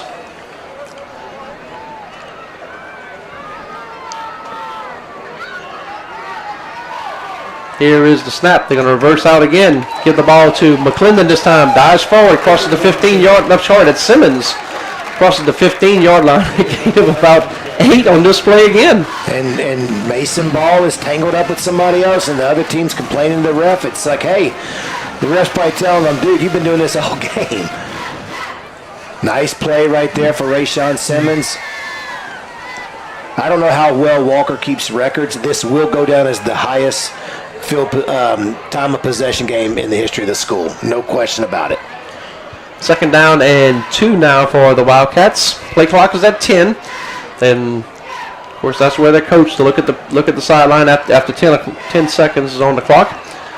Reverse out to Thomas, and he'll go around the right side and brought down at about the 5-yard line. It'll bring up a first down and goal for the Wildcats. Did you see that wall of green he was following? There was 3 green jerseys just knocking people down. Great job with the Wildcats, and now we're first and goal inside the 5. Playing right into the hands that we want to be inside that 6-7 minute mark. Down 1 score. And if we get a touchdown with the extra point, then a touchdown wins it for us. That extra point's going to end up biting them. I've been saying it all day, and I'm going to make it happen. First down and goal. Ball's at the 5-yard line. 7:14 to play. The clock is rolling.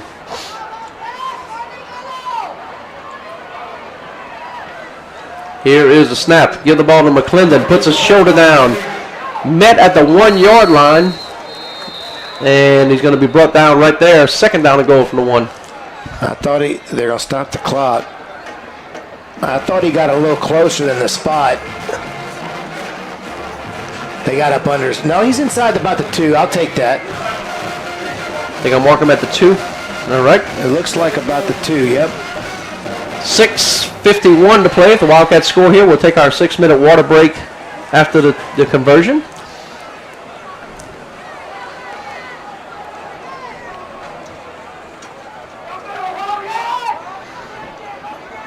Seven, 6, 5 on the play clock.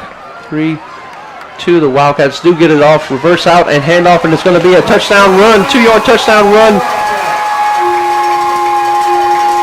Ja'Cory Thomas. Ja'Cory Thomas. Yep. Man, what a game plan the Wildcats have put in place here, and they ran it to perfection. Ray needs to continue to be money with his kicks and put us within 6 right here. And then, buddy, it's strap on. We got 6 minutes and 27 seconds. 27-34 is our score here with 6:27 to play.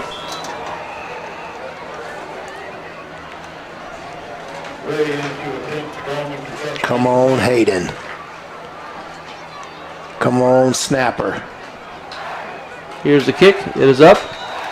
And it is good. So with 6:27 to play, your score, Wildcats 28 and the Hornets 34. We'll take a break. We'll be right back for more Wildcat football on WLFT.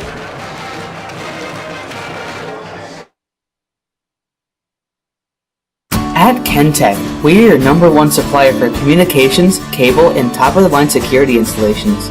We provide for commercial and residential customers with amazing services. We are fully licensed and insured in security systems, fire alarms, and network cabling. We have 15 years of experience under our belt to ensure you the highest quality product available. No matter what you need, we can provide. Experience, details, results. Kentech. At Stein, we are committed to being the most customer-focused home improvement retailer and building material supply store of its kind. We understand that you're not just building a house, you're building a home. At Stein, we know what we do. We sell building materials, and we know how to do it by offering our customers better brands at lower prices and great customer service. But why do we do it? That's the most important part. We help people build their dreams.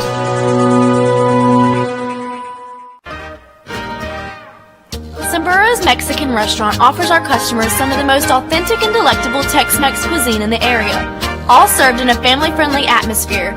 We use only the freshest ingredients of the highest quality, from our delicious enchiladas and burritos to our amazing chicken steak or shrimp fajitas, the house specialty.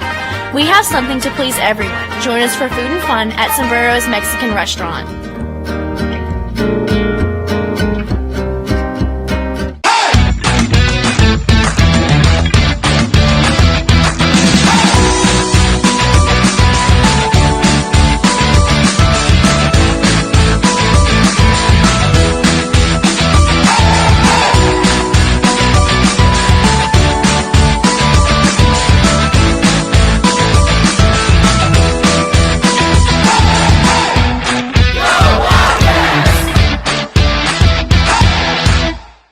This game is brought to you by Wildcat Productions. You're watching Walker High School football.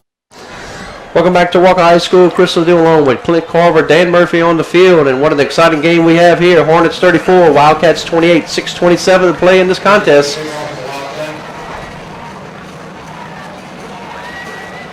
Hornets up by 6. Have to see if we can stop them here and get the ball back.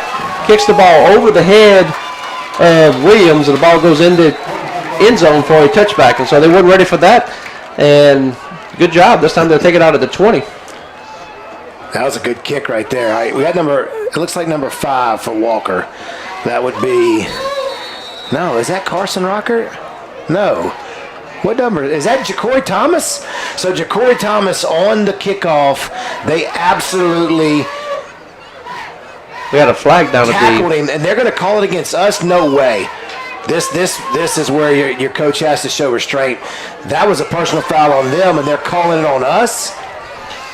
Let's see what they say. Sideline warning. Sideline warning. All right, thank you, Dan. Well, they tackled Ja'Cory, and then the guy tried to give him his hand to help him up, and Ja'Cory slapped his hand like, I don't need you to help me up after you tackle me around the whistle. All right, Chris, here we go. 6 minutes, 26 seconds. They score, they win. They don't score, I think we win. Ball's on the 20-yard line. Nothing doing there. Gain of about 1 yard. But the clock is rolling. So, of course, now the Hornets are going to want to try to milk the clock as long as they can. Yep, and I can't see the number. Was that Deuce? Yeah. No, that looked like it was 4. It looked like they put John Hubbard in the backfield on that one.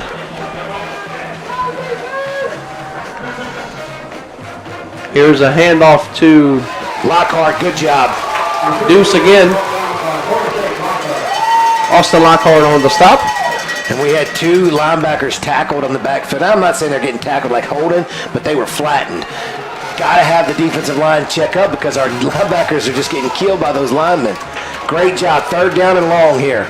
3rd down and 8, and the Hornets are playing like they're trailing. Trying not to lose, yeah. 23 seconds on the play clock, and they're snapping the ball. Holding on the end over there, no call. T-set scrambles around, looks for something to happen, throws the ball, and it's going to be caught. Hutchinson on the reception, and he'll be out of bounds at the 35-yard line. 1st down and 10. That's a really good play by Scotlandville and a better play by the line. How is there not a lineman down the field on that one? You're danged if you do, danged if you don't. We don't put pressure so that we can cover, but then he sits back there for an hour. 1st down and 10. Ball's at the Hornet 35-yard line. Here's a pass by T-set on the far side of the field, and catching the ball and making a shoestring tackle. Damian Knighton was off to the races, but Wildcats had it covered. Yeah, Patrick McKenzie actually took a bad route. He's the free safety. The cornerback has to break down on that side. Olivier's got to break down. That's what we were talking about earlier. He's going for the tackle, and he gives up 16 yards. Stand on your feet, mirror the guy, and try to get help. McKenzie was coming to help him and had a bad angle. Luckily, he made the shoestring tackle. And Scotlandville surprisingly throwing the ball. Deuce again on the carry. Right up the middle. Gain of about 8 on that one. Coming up and making the stop will be McKenzie again. Yeah, McKenzie's going to end up with about 20 tackles. He's really been playing hard. Only a sophomore at about 140 pounds, but he's been playing all over the place. Just keep them from scoring.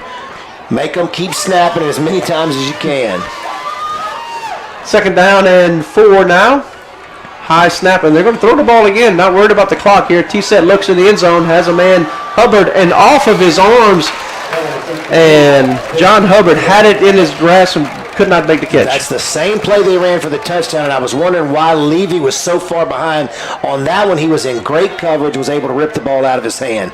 And I'm telling you, Chris, if we pick a ball off or something weird happens, Scotlandville is going to be kicking themselves for throwing the football. That's right. I was wondering, why are they throwing the football? I know Coach Ricard being very aggressive here. You know, the run is working for the Hornets, and then so much can go wrong. Right, and then plus, whenever they do run the ball, they're up at the line of scrimmage with 30 seconds on the play clock. They're not running any of the time off. 3rd down and 4. This time a straight handoff to Williams. Somebody hit him at the ankles there, did not wrap up, and Williams made it pay for it with a 1st down. Hey, give 21. Give Williams credit. He is a really good running back. You see his center of gravity. He stays on his feet. He's hard to bring down. We got a guy down. It looks like, I can't tell right now. Yeah, Chance Williams and Marlon Gunn both made first-team All-District as a running back from Scotlandville, both as a junior. And in a pretty good district of athletes, two on the same team. Both are Division I recruits. I mean, that's saying Division I recruited running backs are hard to come by. They got two on the same team. That number 20 for the Wildcats is Jaden Bordalis. I think he's another young sophomore, Jaden Bordalis, tough kid like McKenzie, not real big, but will come up and hit you, and that's what he did. I think he just got a stinger as he's shaking his arm out. This is okay. They have to score, because if they don't score, we're going to get the ball back with probably around 2 minutes left. Gunn committed to East Carolina, and Williams has offers from Memphis, Southern University, Southeastern, and Alcorn State. Yep. First down and 10 now, and then the Hornets jump offside. I'm sure that's going to be up against the Hornets with 3:43 to play. That backs them up 5, and it stops the clock. First down and 15 now for the Hornets. If they don't run the ball 4 times, I just can't understand it. Start that? Yeah, they started the play clock a little late, though. Game clock is running with 3:35 to play. Play clock at 12 now. T-set calls for the snap, run the option to the left side. Come on, Patrick. Williams runs out of bounds to stop the clock after a gain of about 5. Yep, good job, McKenzie, and looks like Dane Carpenter maybe extending that play out. No, that's Levy, 18. And again, plays like that. Go out stay in bounds. Take a knee in bounds or dive so you don't go out of bounds, but you stop the clock. You wonder why you're 1-3. These are something they're starting to show why. Because of the small things late in the game. Here is the snap. He said give the ball to Williams again. Tries the left side, and they're not signaling whether to keep the clock rolling or not. They're going to say he stayed in bounds, so the clock will roll. Yep. 3:06 to play. That was a good tackle by Carpenter and Lockhart. Let the clock keep running. So that it's still going to be above 2:30 when they snap it. This is where we need our first botch snap or offsides right here. 34-28, the Hornets lead. 2:48 to play in this contest. Here's Deuce again, trying the left side, and he will be in for a 13-yard touchdown run. Yeah, his frustration in the stands, on the sideline, in the press box. But what a well-played football game right here by both teams. I mean, Scotlandville snapped the ball with 19 seconds on the play clock while they're up 6 and the clock running. Those little things I think will catch up with them as they move forward. But it looks like they're, in case of unless we have some kind of a miracle, they should hold on to this with 2:41 and down 2 scores. 5 touchdowns now in the game for Deuce Williams. What a great game. And Gunn, it might be hurt or might not be. It doesn't matter. Deuce is taking this game over.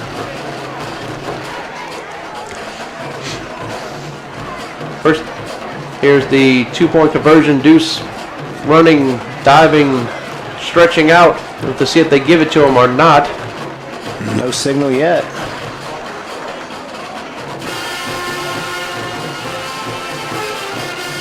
Well, if it's that long, he didn't get in, guys. Yeah.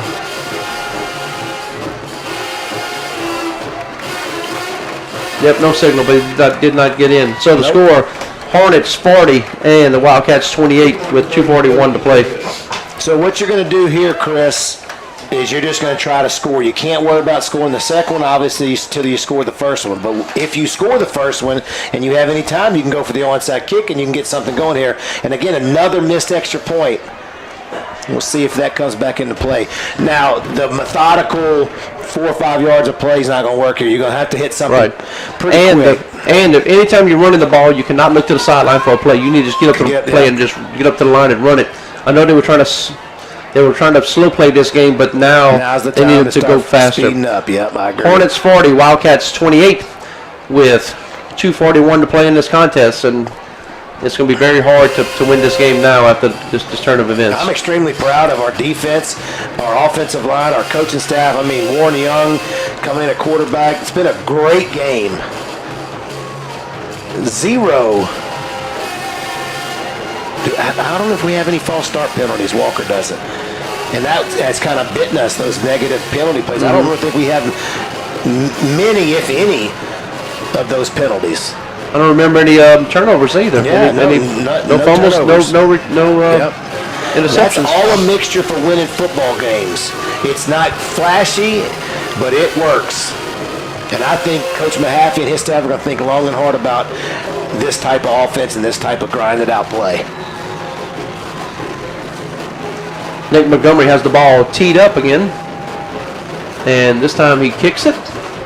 Get out of bounds. Let's see if it got out of bounds. It does go out of bounds.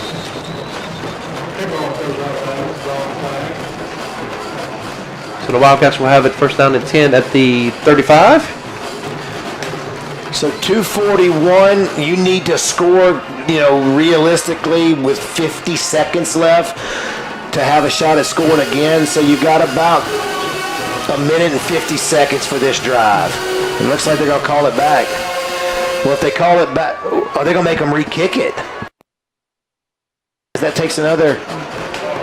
I guess they want to try to get the ball in the hands of the receiver and see what Ja'Cory Thomas can do. They used to do it, Brian. They put him in the middle, and then he could run as he saw him kick it. They've got Ja'Cory on one side, so they're just not going to kick it to him. Be ready for the squib and the bounces that you can't control.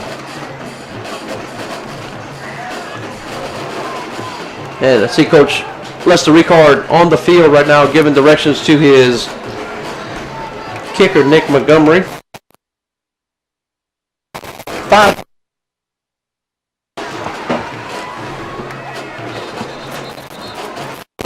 Speed up.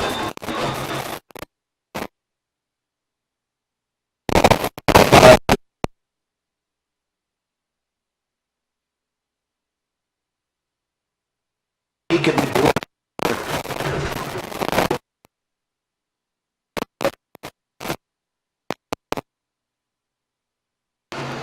Got a final score, Central 34, Denham Springs 7. It was 7-7 at half. That's crazy.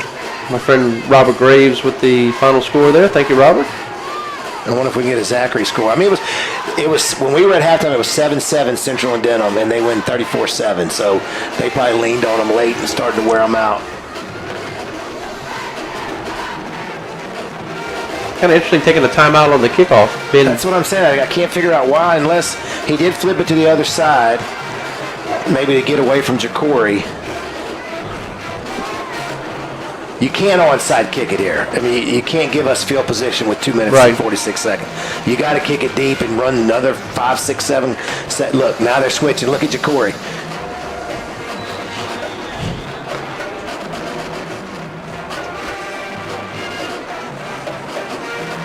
Here is the kick.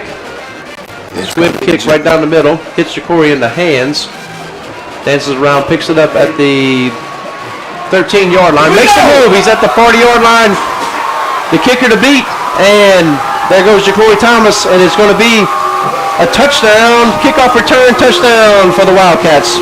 Ja'Cory Thomas. Baby. What a turn. Kid is special.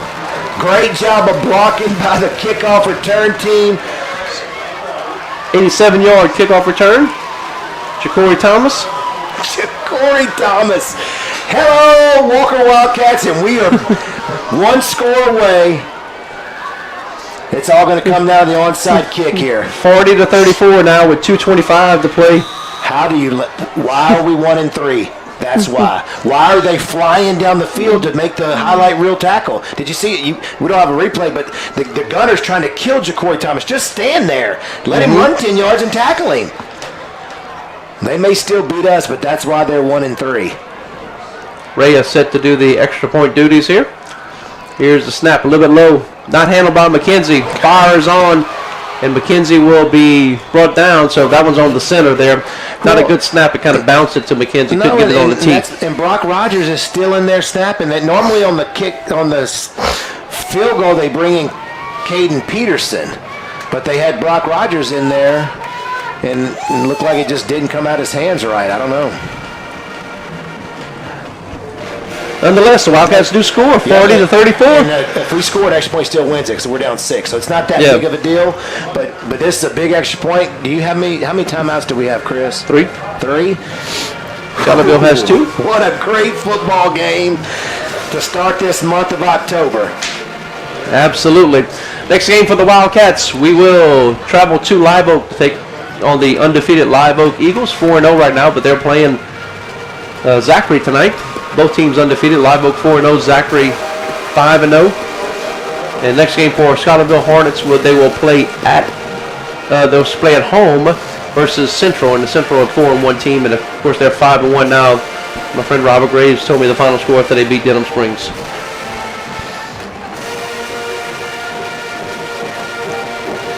Now there's Central rules. 34, Denham Springs 7. Yeah, there's rules in onside kick. Years ago, you could put everybody but like 1 or 2 people on one side, and now there's rules. So it looks like we're going to kick from the right hash. I think he's got to have 4 on the side, which he does. And here we go. Here we go. Let's get a lucky bounce. We're due. Another onside kick. This has got to be at least the 5th onside kick of the game. Here, Rayo's got it teed up.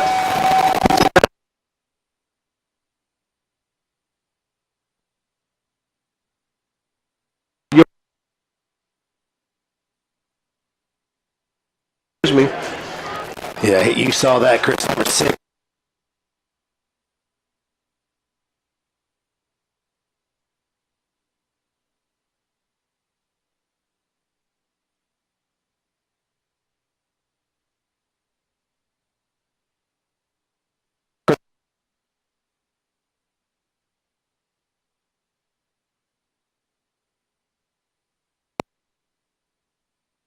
Coverage and dare them to throw it.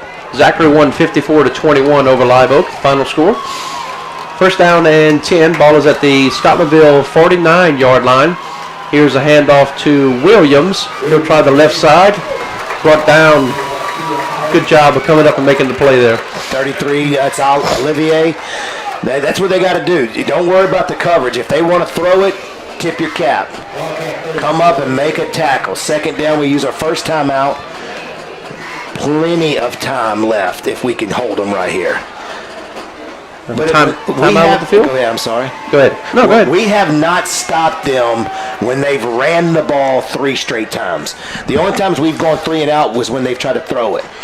Well, unless I'm crazy, they got to run it 3 times. So this would be a huge opportunity to have our first, defensive stop on running plays. But he got 3.5, 4 yards. If he does that 2 more times, it's a first down. So we're going to have to shoot the gap, bring some pressure, and try to get it into the backfield. And the way that T-Set's handing off, he does this where he pauses and kind of stands. Mm-hmm. That gives us plenty of time if we can shoot the gap. Now, you've seen their line. They're humongous. So you got to bring more than they can block. Second down and 7 now. Here's the handoff to Williams again. Williams getting stopped again by Olivier again. You see how long that play's developing? I mean, we gonna have to bring somebody off the edge or something. Shane Easley's coming back in. We have another timeout on the field. Yep. Do we? Yep, we took a timeout. So Dan mentioned it earlier about on the Hail Mary putting the basketball players. Well, I know when I was in high school, when we were down at the last drive of the game, Coach Shavers would put our best athletes. So guys that didn't play both ways, our best running back, whoever, would come on the field. A lot of these guys played both ways in junior high. I'm thinking, get McClendon on the field, get Ja'Cory Thomas, get guys with a huge speed or huge size, and just try to blitz and do what you can to create some kind of havoc. I think the Wildcats need to put the goal line defense in right now. This is third down and 2. With 2:08 to play. This is the ball game. If they get a first down, they can just kneel on and the game is over. So needs to have a goal line defense in there, and then especially run up the middle. Third down and 2 now for the Hornets. The linebackers are too deep. Here's a handoff. No, T-Set pulls it, and he'll roll, and he gets the first down. still on his feet, crosses, and he'll be brought down at the 30-yard line, first down and 10 for the Hornets. And that's going to do it mathematically. We just don't have enough timeouts to stop the clock. They can get in victory formation and kneel it. What a football game for both teams. I think both teams played about as hard as they could possibly play. I thought both coaching staffs made great adjustments. And now they can just kneel on it and let the clock run. And what a game of stories that happened in this game. While going for it on fourth down so many times, the onside kicks. One time they kick it deep, we run it back for a touchdown. Yeah. I mean, it's just a lot of crazy stuff happening today. 2 one-yard drives by the Hornets. One-play drives, yes. Yeah, 2 one-play drives. 75, just pancake poor Lockhart. He outweighs him by 300 pounds. I mean, our kids fought to the last second.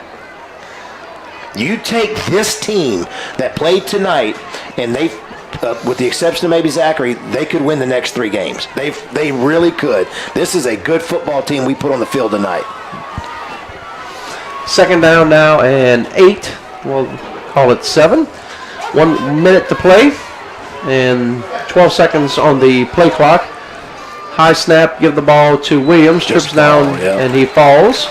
Smart play. And then we used our they saved a timeout, Chris. I don't think it matters because they could kneel it and then, no. Well, they called the timeout now, so the Wildcats will take their last timeout. They'll have none left with 50 seconds remaining in this contest. Hornets lead 40-34. Our next broadcast will be Senior Night versus Denham Springs, homecoming week, and Senior Night and Denham Springs. So a lot going on. That game will be October 29th. The game will be October 30th. It will be a homecoming dance right here on the football field. Very interesting how that's going to play out and how that's going to look. And it's supposed to have a band. I haven't heard the name of the band yet, but we have to make sure the weather's good. Hopefully the weather's good and the kids can come out here and have a great time. Well, I've never seen it. A band on a football field for a homecoming, so it'll be neat. Another thing that our principal can hang his hat on and say he's first to do it because we know he's first to do a lot of stuff. Our next 2 games are big, even though they're on the road, so if you can get out and watch the Wildcats, please do. This next one against Live Oak is a season changer because this is probably going to put us at 2-3. You go out and beat Live Oak and even that record up, you got a shot. 50 seconds, third down and 9 for the Hornets. High snap. T-Set handles it. Giving chase. Rolls out. Throws the ball. And we have a reception. Wow. Damian Knighton on the reception. Coach Ricard has the ball first down and 10 at the 3. I don't even know what to say. What was that? He almost fumbles the snap. And Olivier makes a break on the ball. If it's not the most perfectly thrown ball in the world, it's an interception, Chris, and we have a chance to win the game. What are they doing? First down and goal. Here's a handoff to Williams. The 3-yard touchdown run. 6 touchdowns for Deuce Williams. That is, I don't want to say unsportsmanlike because it wasn't, but that was them just wanting to score. That was just them wanting to score. No coach on the planet, not on the planet, runs shotgun and throws the ball in that play. Coach Ricard does. 46-34 is our score. That's right. And you've always said he's energetic, he's competitive, he's feisty, and he just showed it right there. And I sure wish Olivier could have made that pick, turn this whole game upside down. Deuce Williams is 100% your player of the week on every single sports channel there is. Absolutely. He gets in for the 2-point conversion. No. He got in too, Chris. Nonetheless, 6 touchdowns for Mr. Let's say his name correctly here. Chance Deuce Williams. His name is Chance Williams. He is a senior, 5'10", 195-pound running back.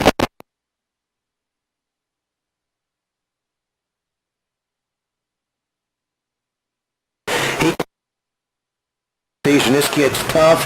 He's got great vision. He's hard to tackle, low center of gravity. And it's got. I mean, we have things while we be 2 and 3 when they leave here because that offensive line and that running back played a perfect football game. And our guys too, man, I tell you, about and offsides and getting plays in since Mahaffey's been here. I would go on record as saying that's the cleanest football game they've had since he's been a coach here. And that can get you ready for the next game and all those things that he's cleaned up and putting an entire new offense in 1 week and not have any penalties. That's amazing. Yep.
You got to get Ja'Cory Thomas outside. Yeah, you got to let him be running one of the routes. They're going to double team him. Look, 20 talking to the free safety. So you might have to go to Jarvis Patterson at the top of your screen. 23 seconds remaining. First down and 10. Here's the snap. Warren Young looks, throws. And it's going to be intercepted at the 30-yard line, jumping up and making the stop. Damian Knighton having a great night. Yep. And that's going to go as a turnover, but in my book, we went turnover free pretty much because that's just kind of a mop-up throw, kind of a Hail Mary, so to speak. Great job by the Wildcats. I know they're going to be upset, but hey, you got to flush it, watch the film, get better, get ready for Live Oak. A lot of season left. The amount of the advancement that this team has gotten better every week is if they keep doing that and they get into the playoffs, they're going to shock somebody. I guarantee it. This team gets better every single week. As we mentioned in the power rankings, Wildcats came in at number 31. And after the loss here is not going to help them with the power rankings. And of course, losing to a Scotlandville team that only had one win coming in too. But, you know, it depends on how everybody finishes up the year and how many wins they get. When Live Oak's going to be 4-1 when we play them, that's 4 wins. If you beat them, you'll probably slide back up into that 31st spot. T-Set keeps it, and he will go down the field, and he throws it again. John Hubbard is down there, and the reception is made at the 33-yard line, and he'll be brought down at the 26-yard line. And that is the end of the play of the game after the Hail Mary throw again at the end of the game. Wow. I mean, whenever you're doing things like that and coaching like that and things are working out for you, then, you know, it's working out. But if things don't work out, then you really get questioned. Mahaffey first one out there. You know, he's burning inside. He ain't going to show it, though. He's going to shake hands. He's going to move on. And I think there's a saying in the world about karma. And we'll just let that take care of those last few plays, but very classy on our coaching staff, shaking hands, our players shaking hands. Well played football game, both sides. Absolutely. Yep. A lot of things happening in the game, as we mentioned, the onside kicks, the going forward on fourth downs, the unbelievable game by Deuce Williams with 6 touchdowns here tonight. the switch into the wing T and the Wildcats running it almost to perfection, eating up the clock and doing it all that, and then of course the Hail Mary throw at the end of the game when you're up 46-34. Yeah, the time of possession. I brag on the kids and the coaches a lot, but the amount of coaching that went into this week was impressive. And I know last week one of the keys to the game in the last week's game was we have to have great coaching. And I've always said we got great coaching, and it was on display tonight. I mean, that was unbelievable. On the defensive side, they made it. Look at the camera's not on. Look at these guys, Chris. 75, 64, 58. That's the guys we were banging heads with all game, and we were adjusting enough to keep us in the game. And you're talking about 1 or 2 inches, and we score and probably take the lead. Right. That ball goes over his head. We get the pick right there. Not even at the beginning of the game, the last 2 drives, we're 2 or 3 inches from having a chance to win the game. And, man, I would have never thought that coming in. I thought we were going to come in here and it was going to be one of those 60-12 games like it has been the past couple of years. But these guys are fighters, man. Absolutely. Great job by the Wildcats and the coaching staff of trying to stay in this game. Of course, you can still have a good game even though you lose. So the Wildcats lost, and so still a good game. But, man, what an incredible night for Mr.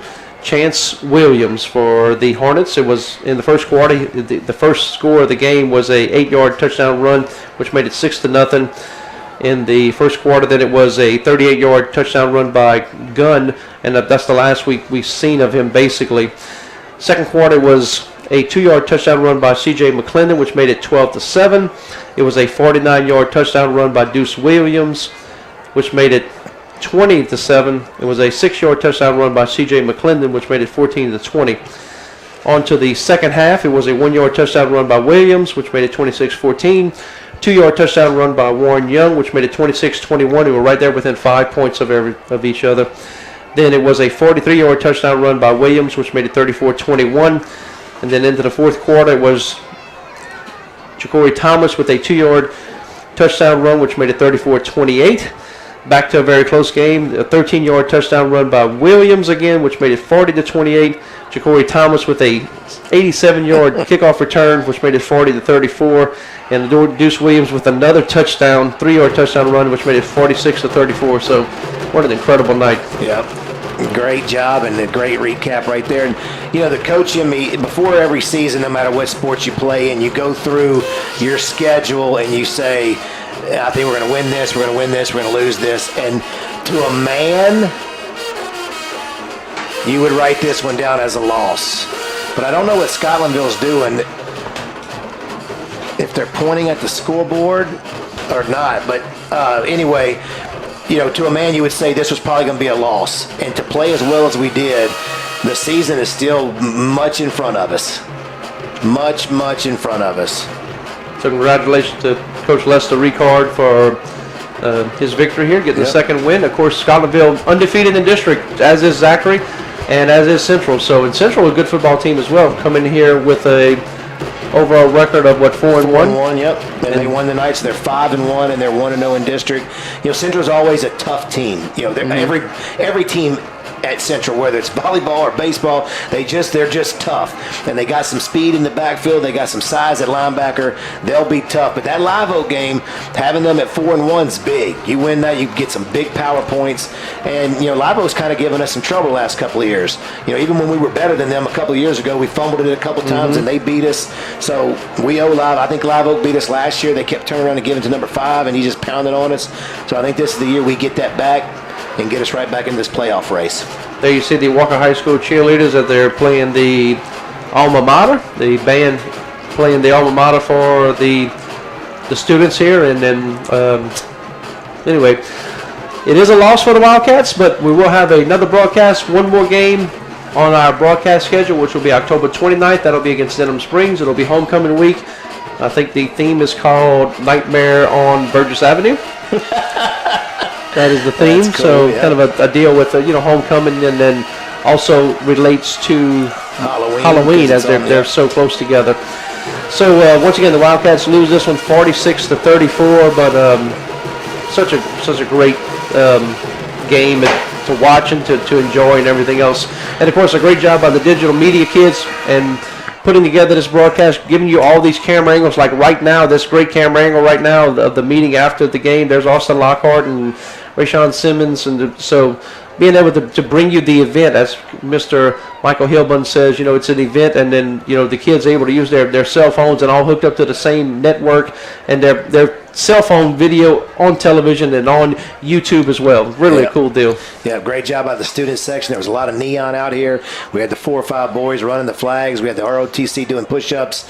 Great crowd on a day off, and just fun football. I mean, you've said it twice. It's a loss, but man, what a great game. I didn't think it was going to turn out this way, and I'm so excited about the next game because I think this team that showed up today can play with anybody. They showed it tonight, and now we got some winnable games ahead of us. Let's go take care of business. So next week we will play at Live Oak, and there's a good look inside the studio. There's the studio, Coach Michael Hilbun, Mr. Michael Hilbun.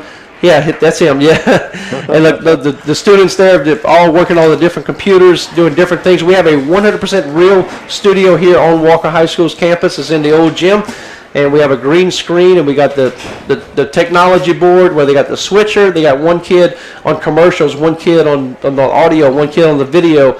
Many different kids yelling in our ears, take a commercial break or come back from commercial break, and then a lot of the commercials you see were made right here at Walker High School by the kids here in that digital media class. And so what a great learning experience. There's the green screen. There's the studio, as you can tell. I was going to say. Professional news desk. I believe that was the old news desk in WAFB before they redid their set. And there's the studio in the backfield. The kids are waving. They're in that soundproof, right there are like soundproof room. 50 screens within those monitors. Each camera angle and everything. You see the young lady right there doing it. That's what I wanted him to show. That's where I was impressed, and I think they're going to come around. Yeah, they can come around, and you can see all the stuff that they're doing behind the switch. There's a switcher. Look at all the different camera angles. Yeah, that's cool. And the switcher switched from the switcher. Switched on the switcher. Yes. So very cool. So once again, we're Wildcats have the loss here, but we're going to wrap things up here. For Dan Murphy and Clint Carver, I'm Chris Ledoux. Thank you for watching Wildcat Football on WLFT.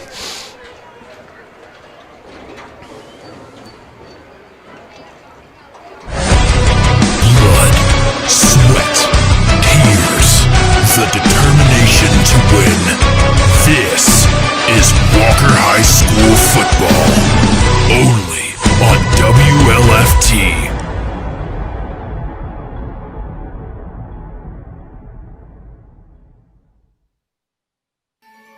Life's hard. You want to get it right, we want to help. Maybe you feel like Christians are more known for what they're against. But we want you to know that God is for you, and we are for you. No matter who you are, or where you are on life's journey, we have a place for you.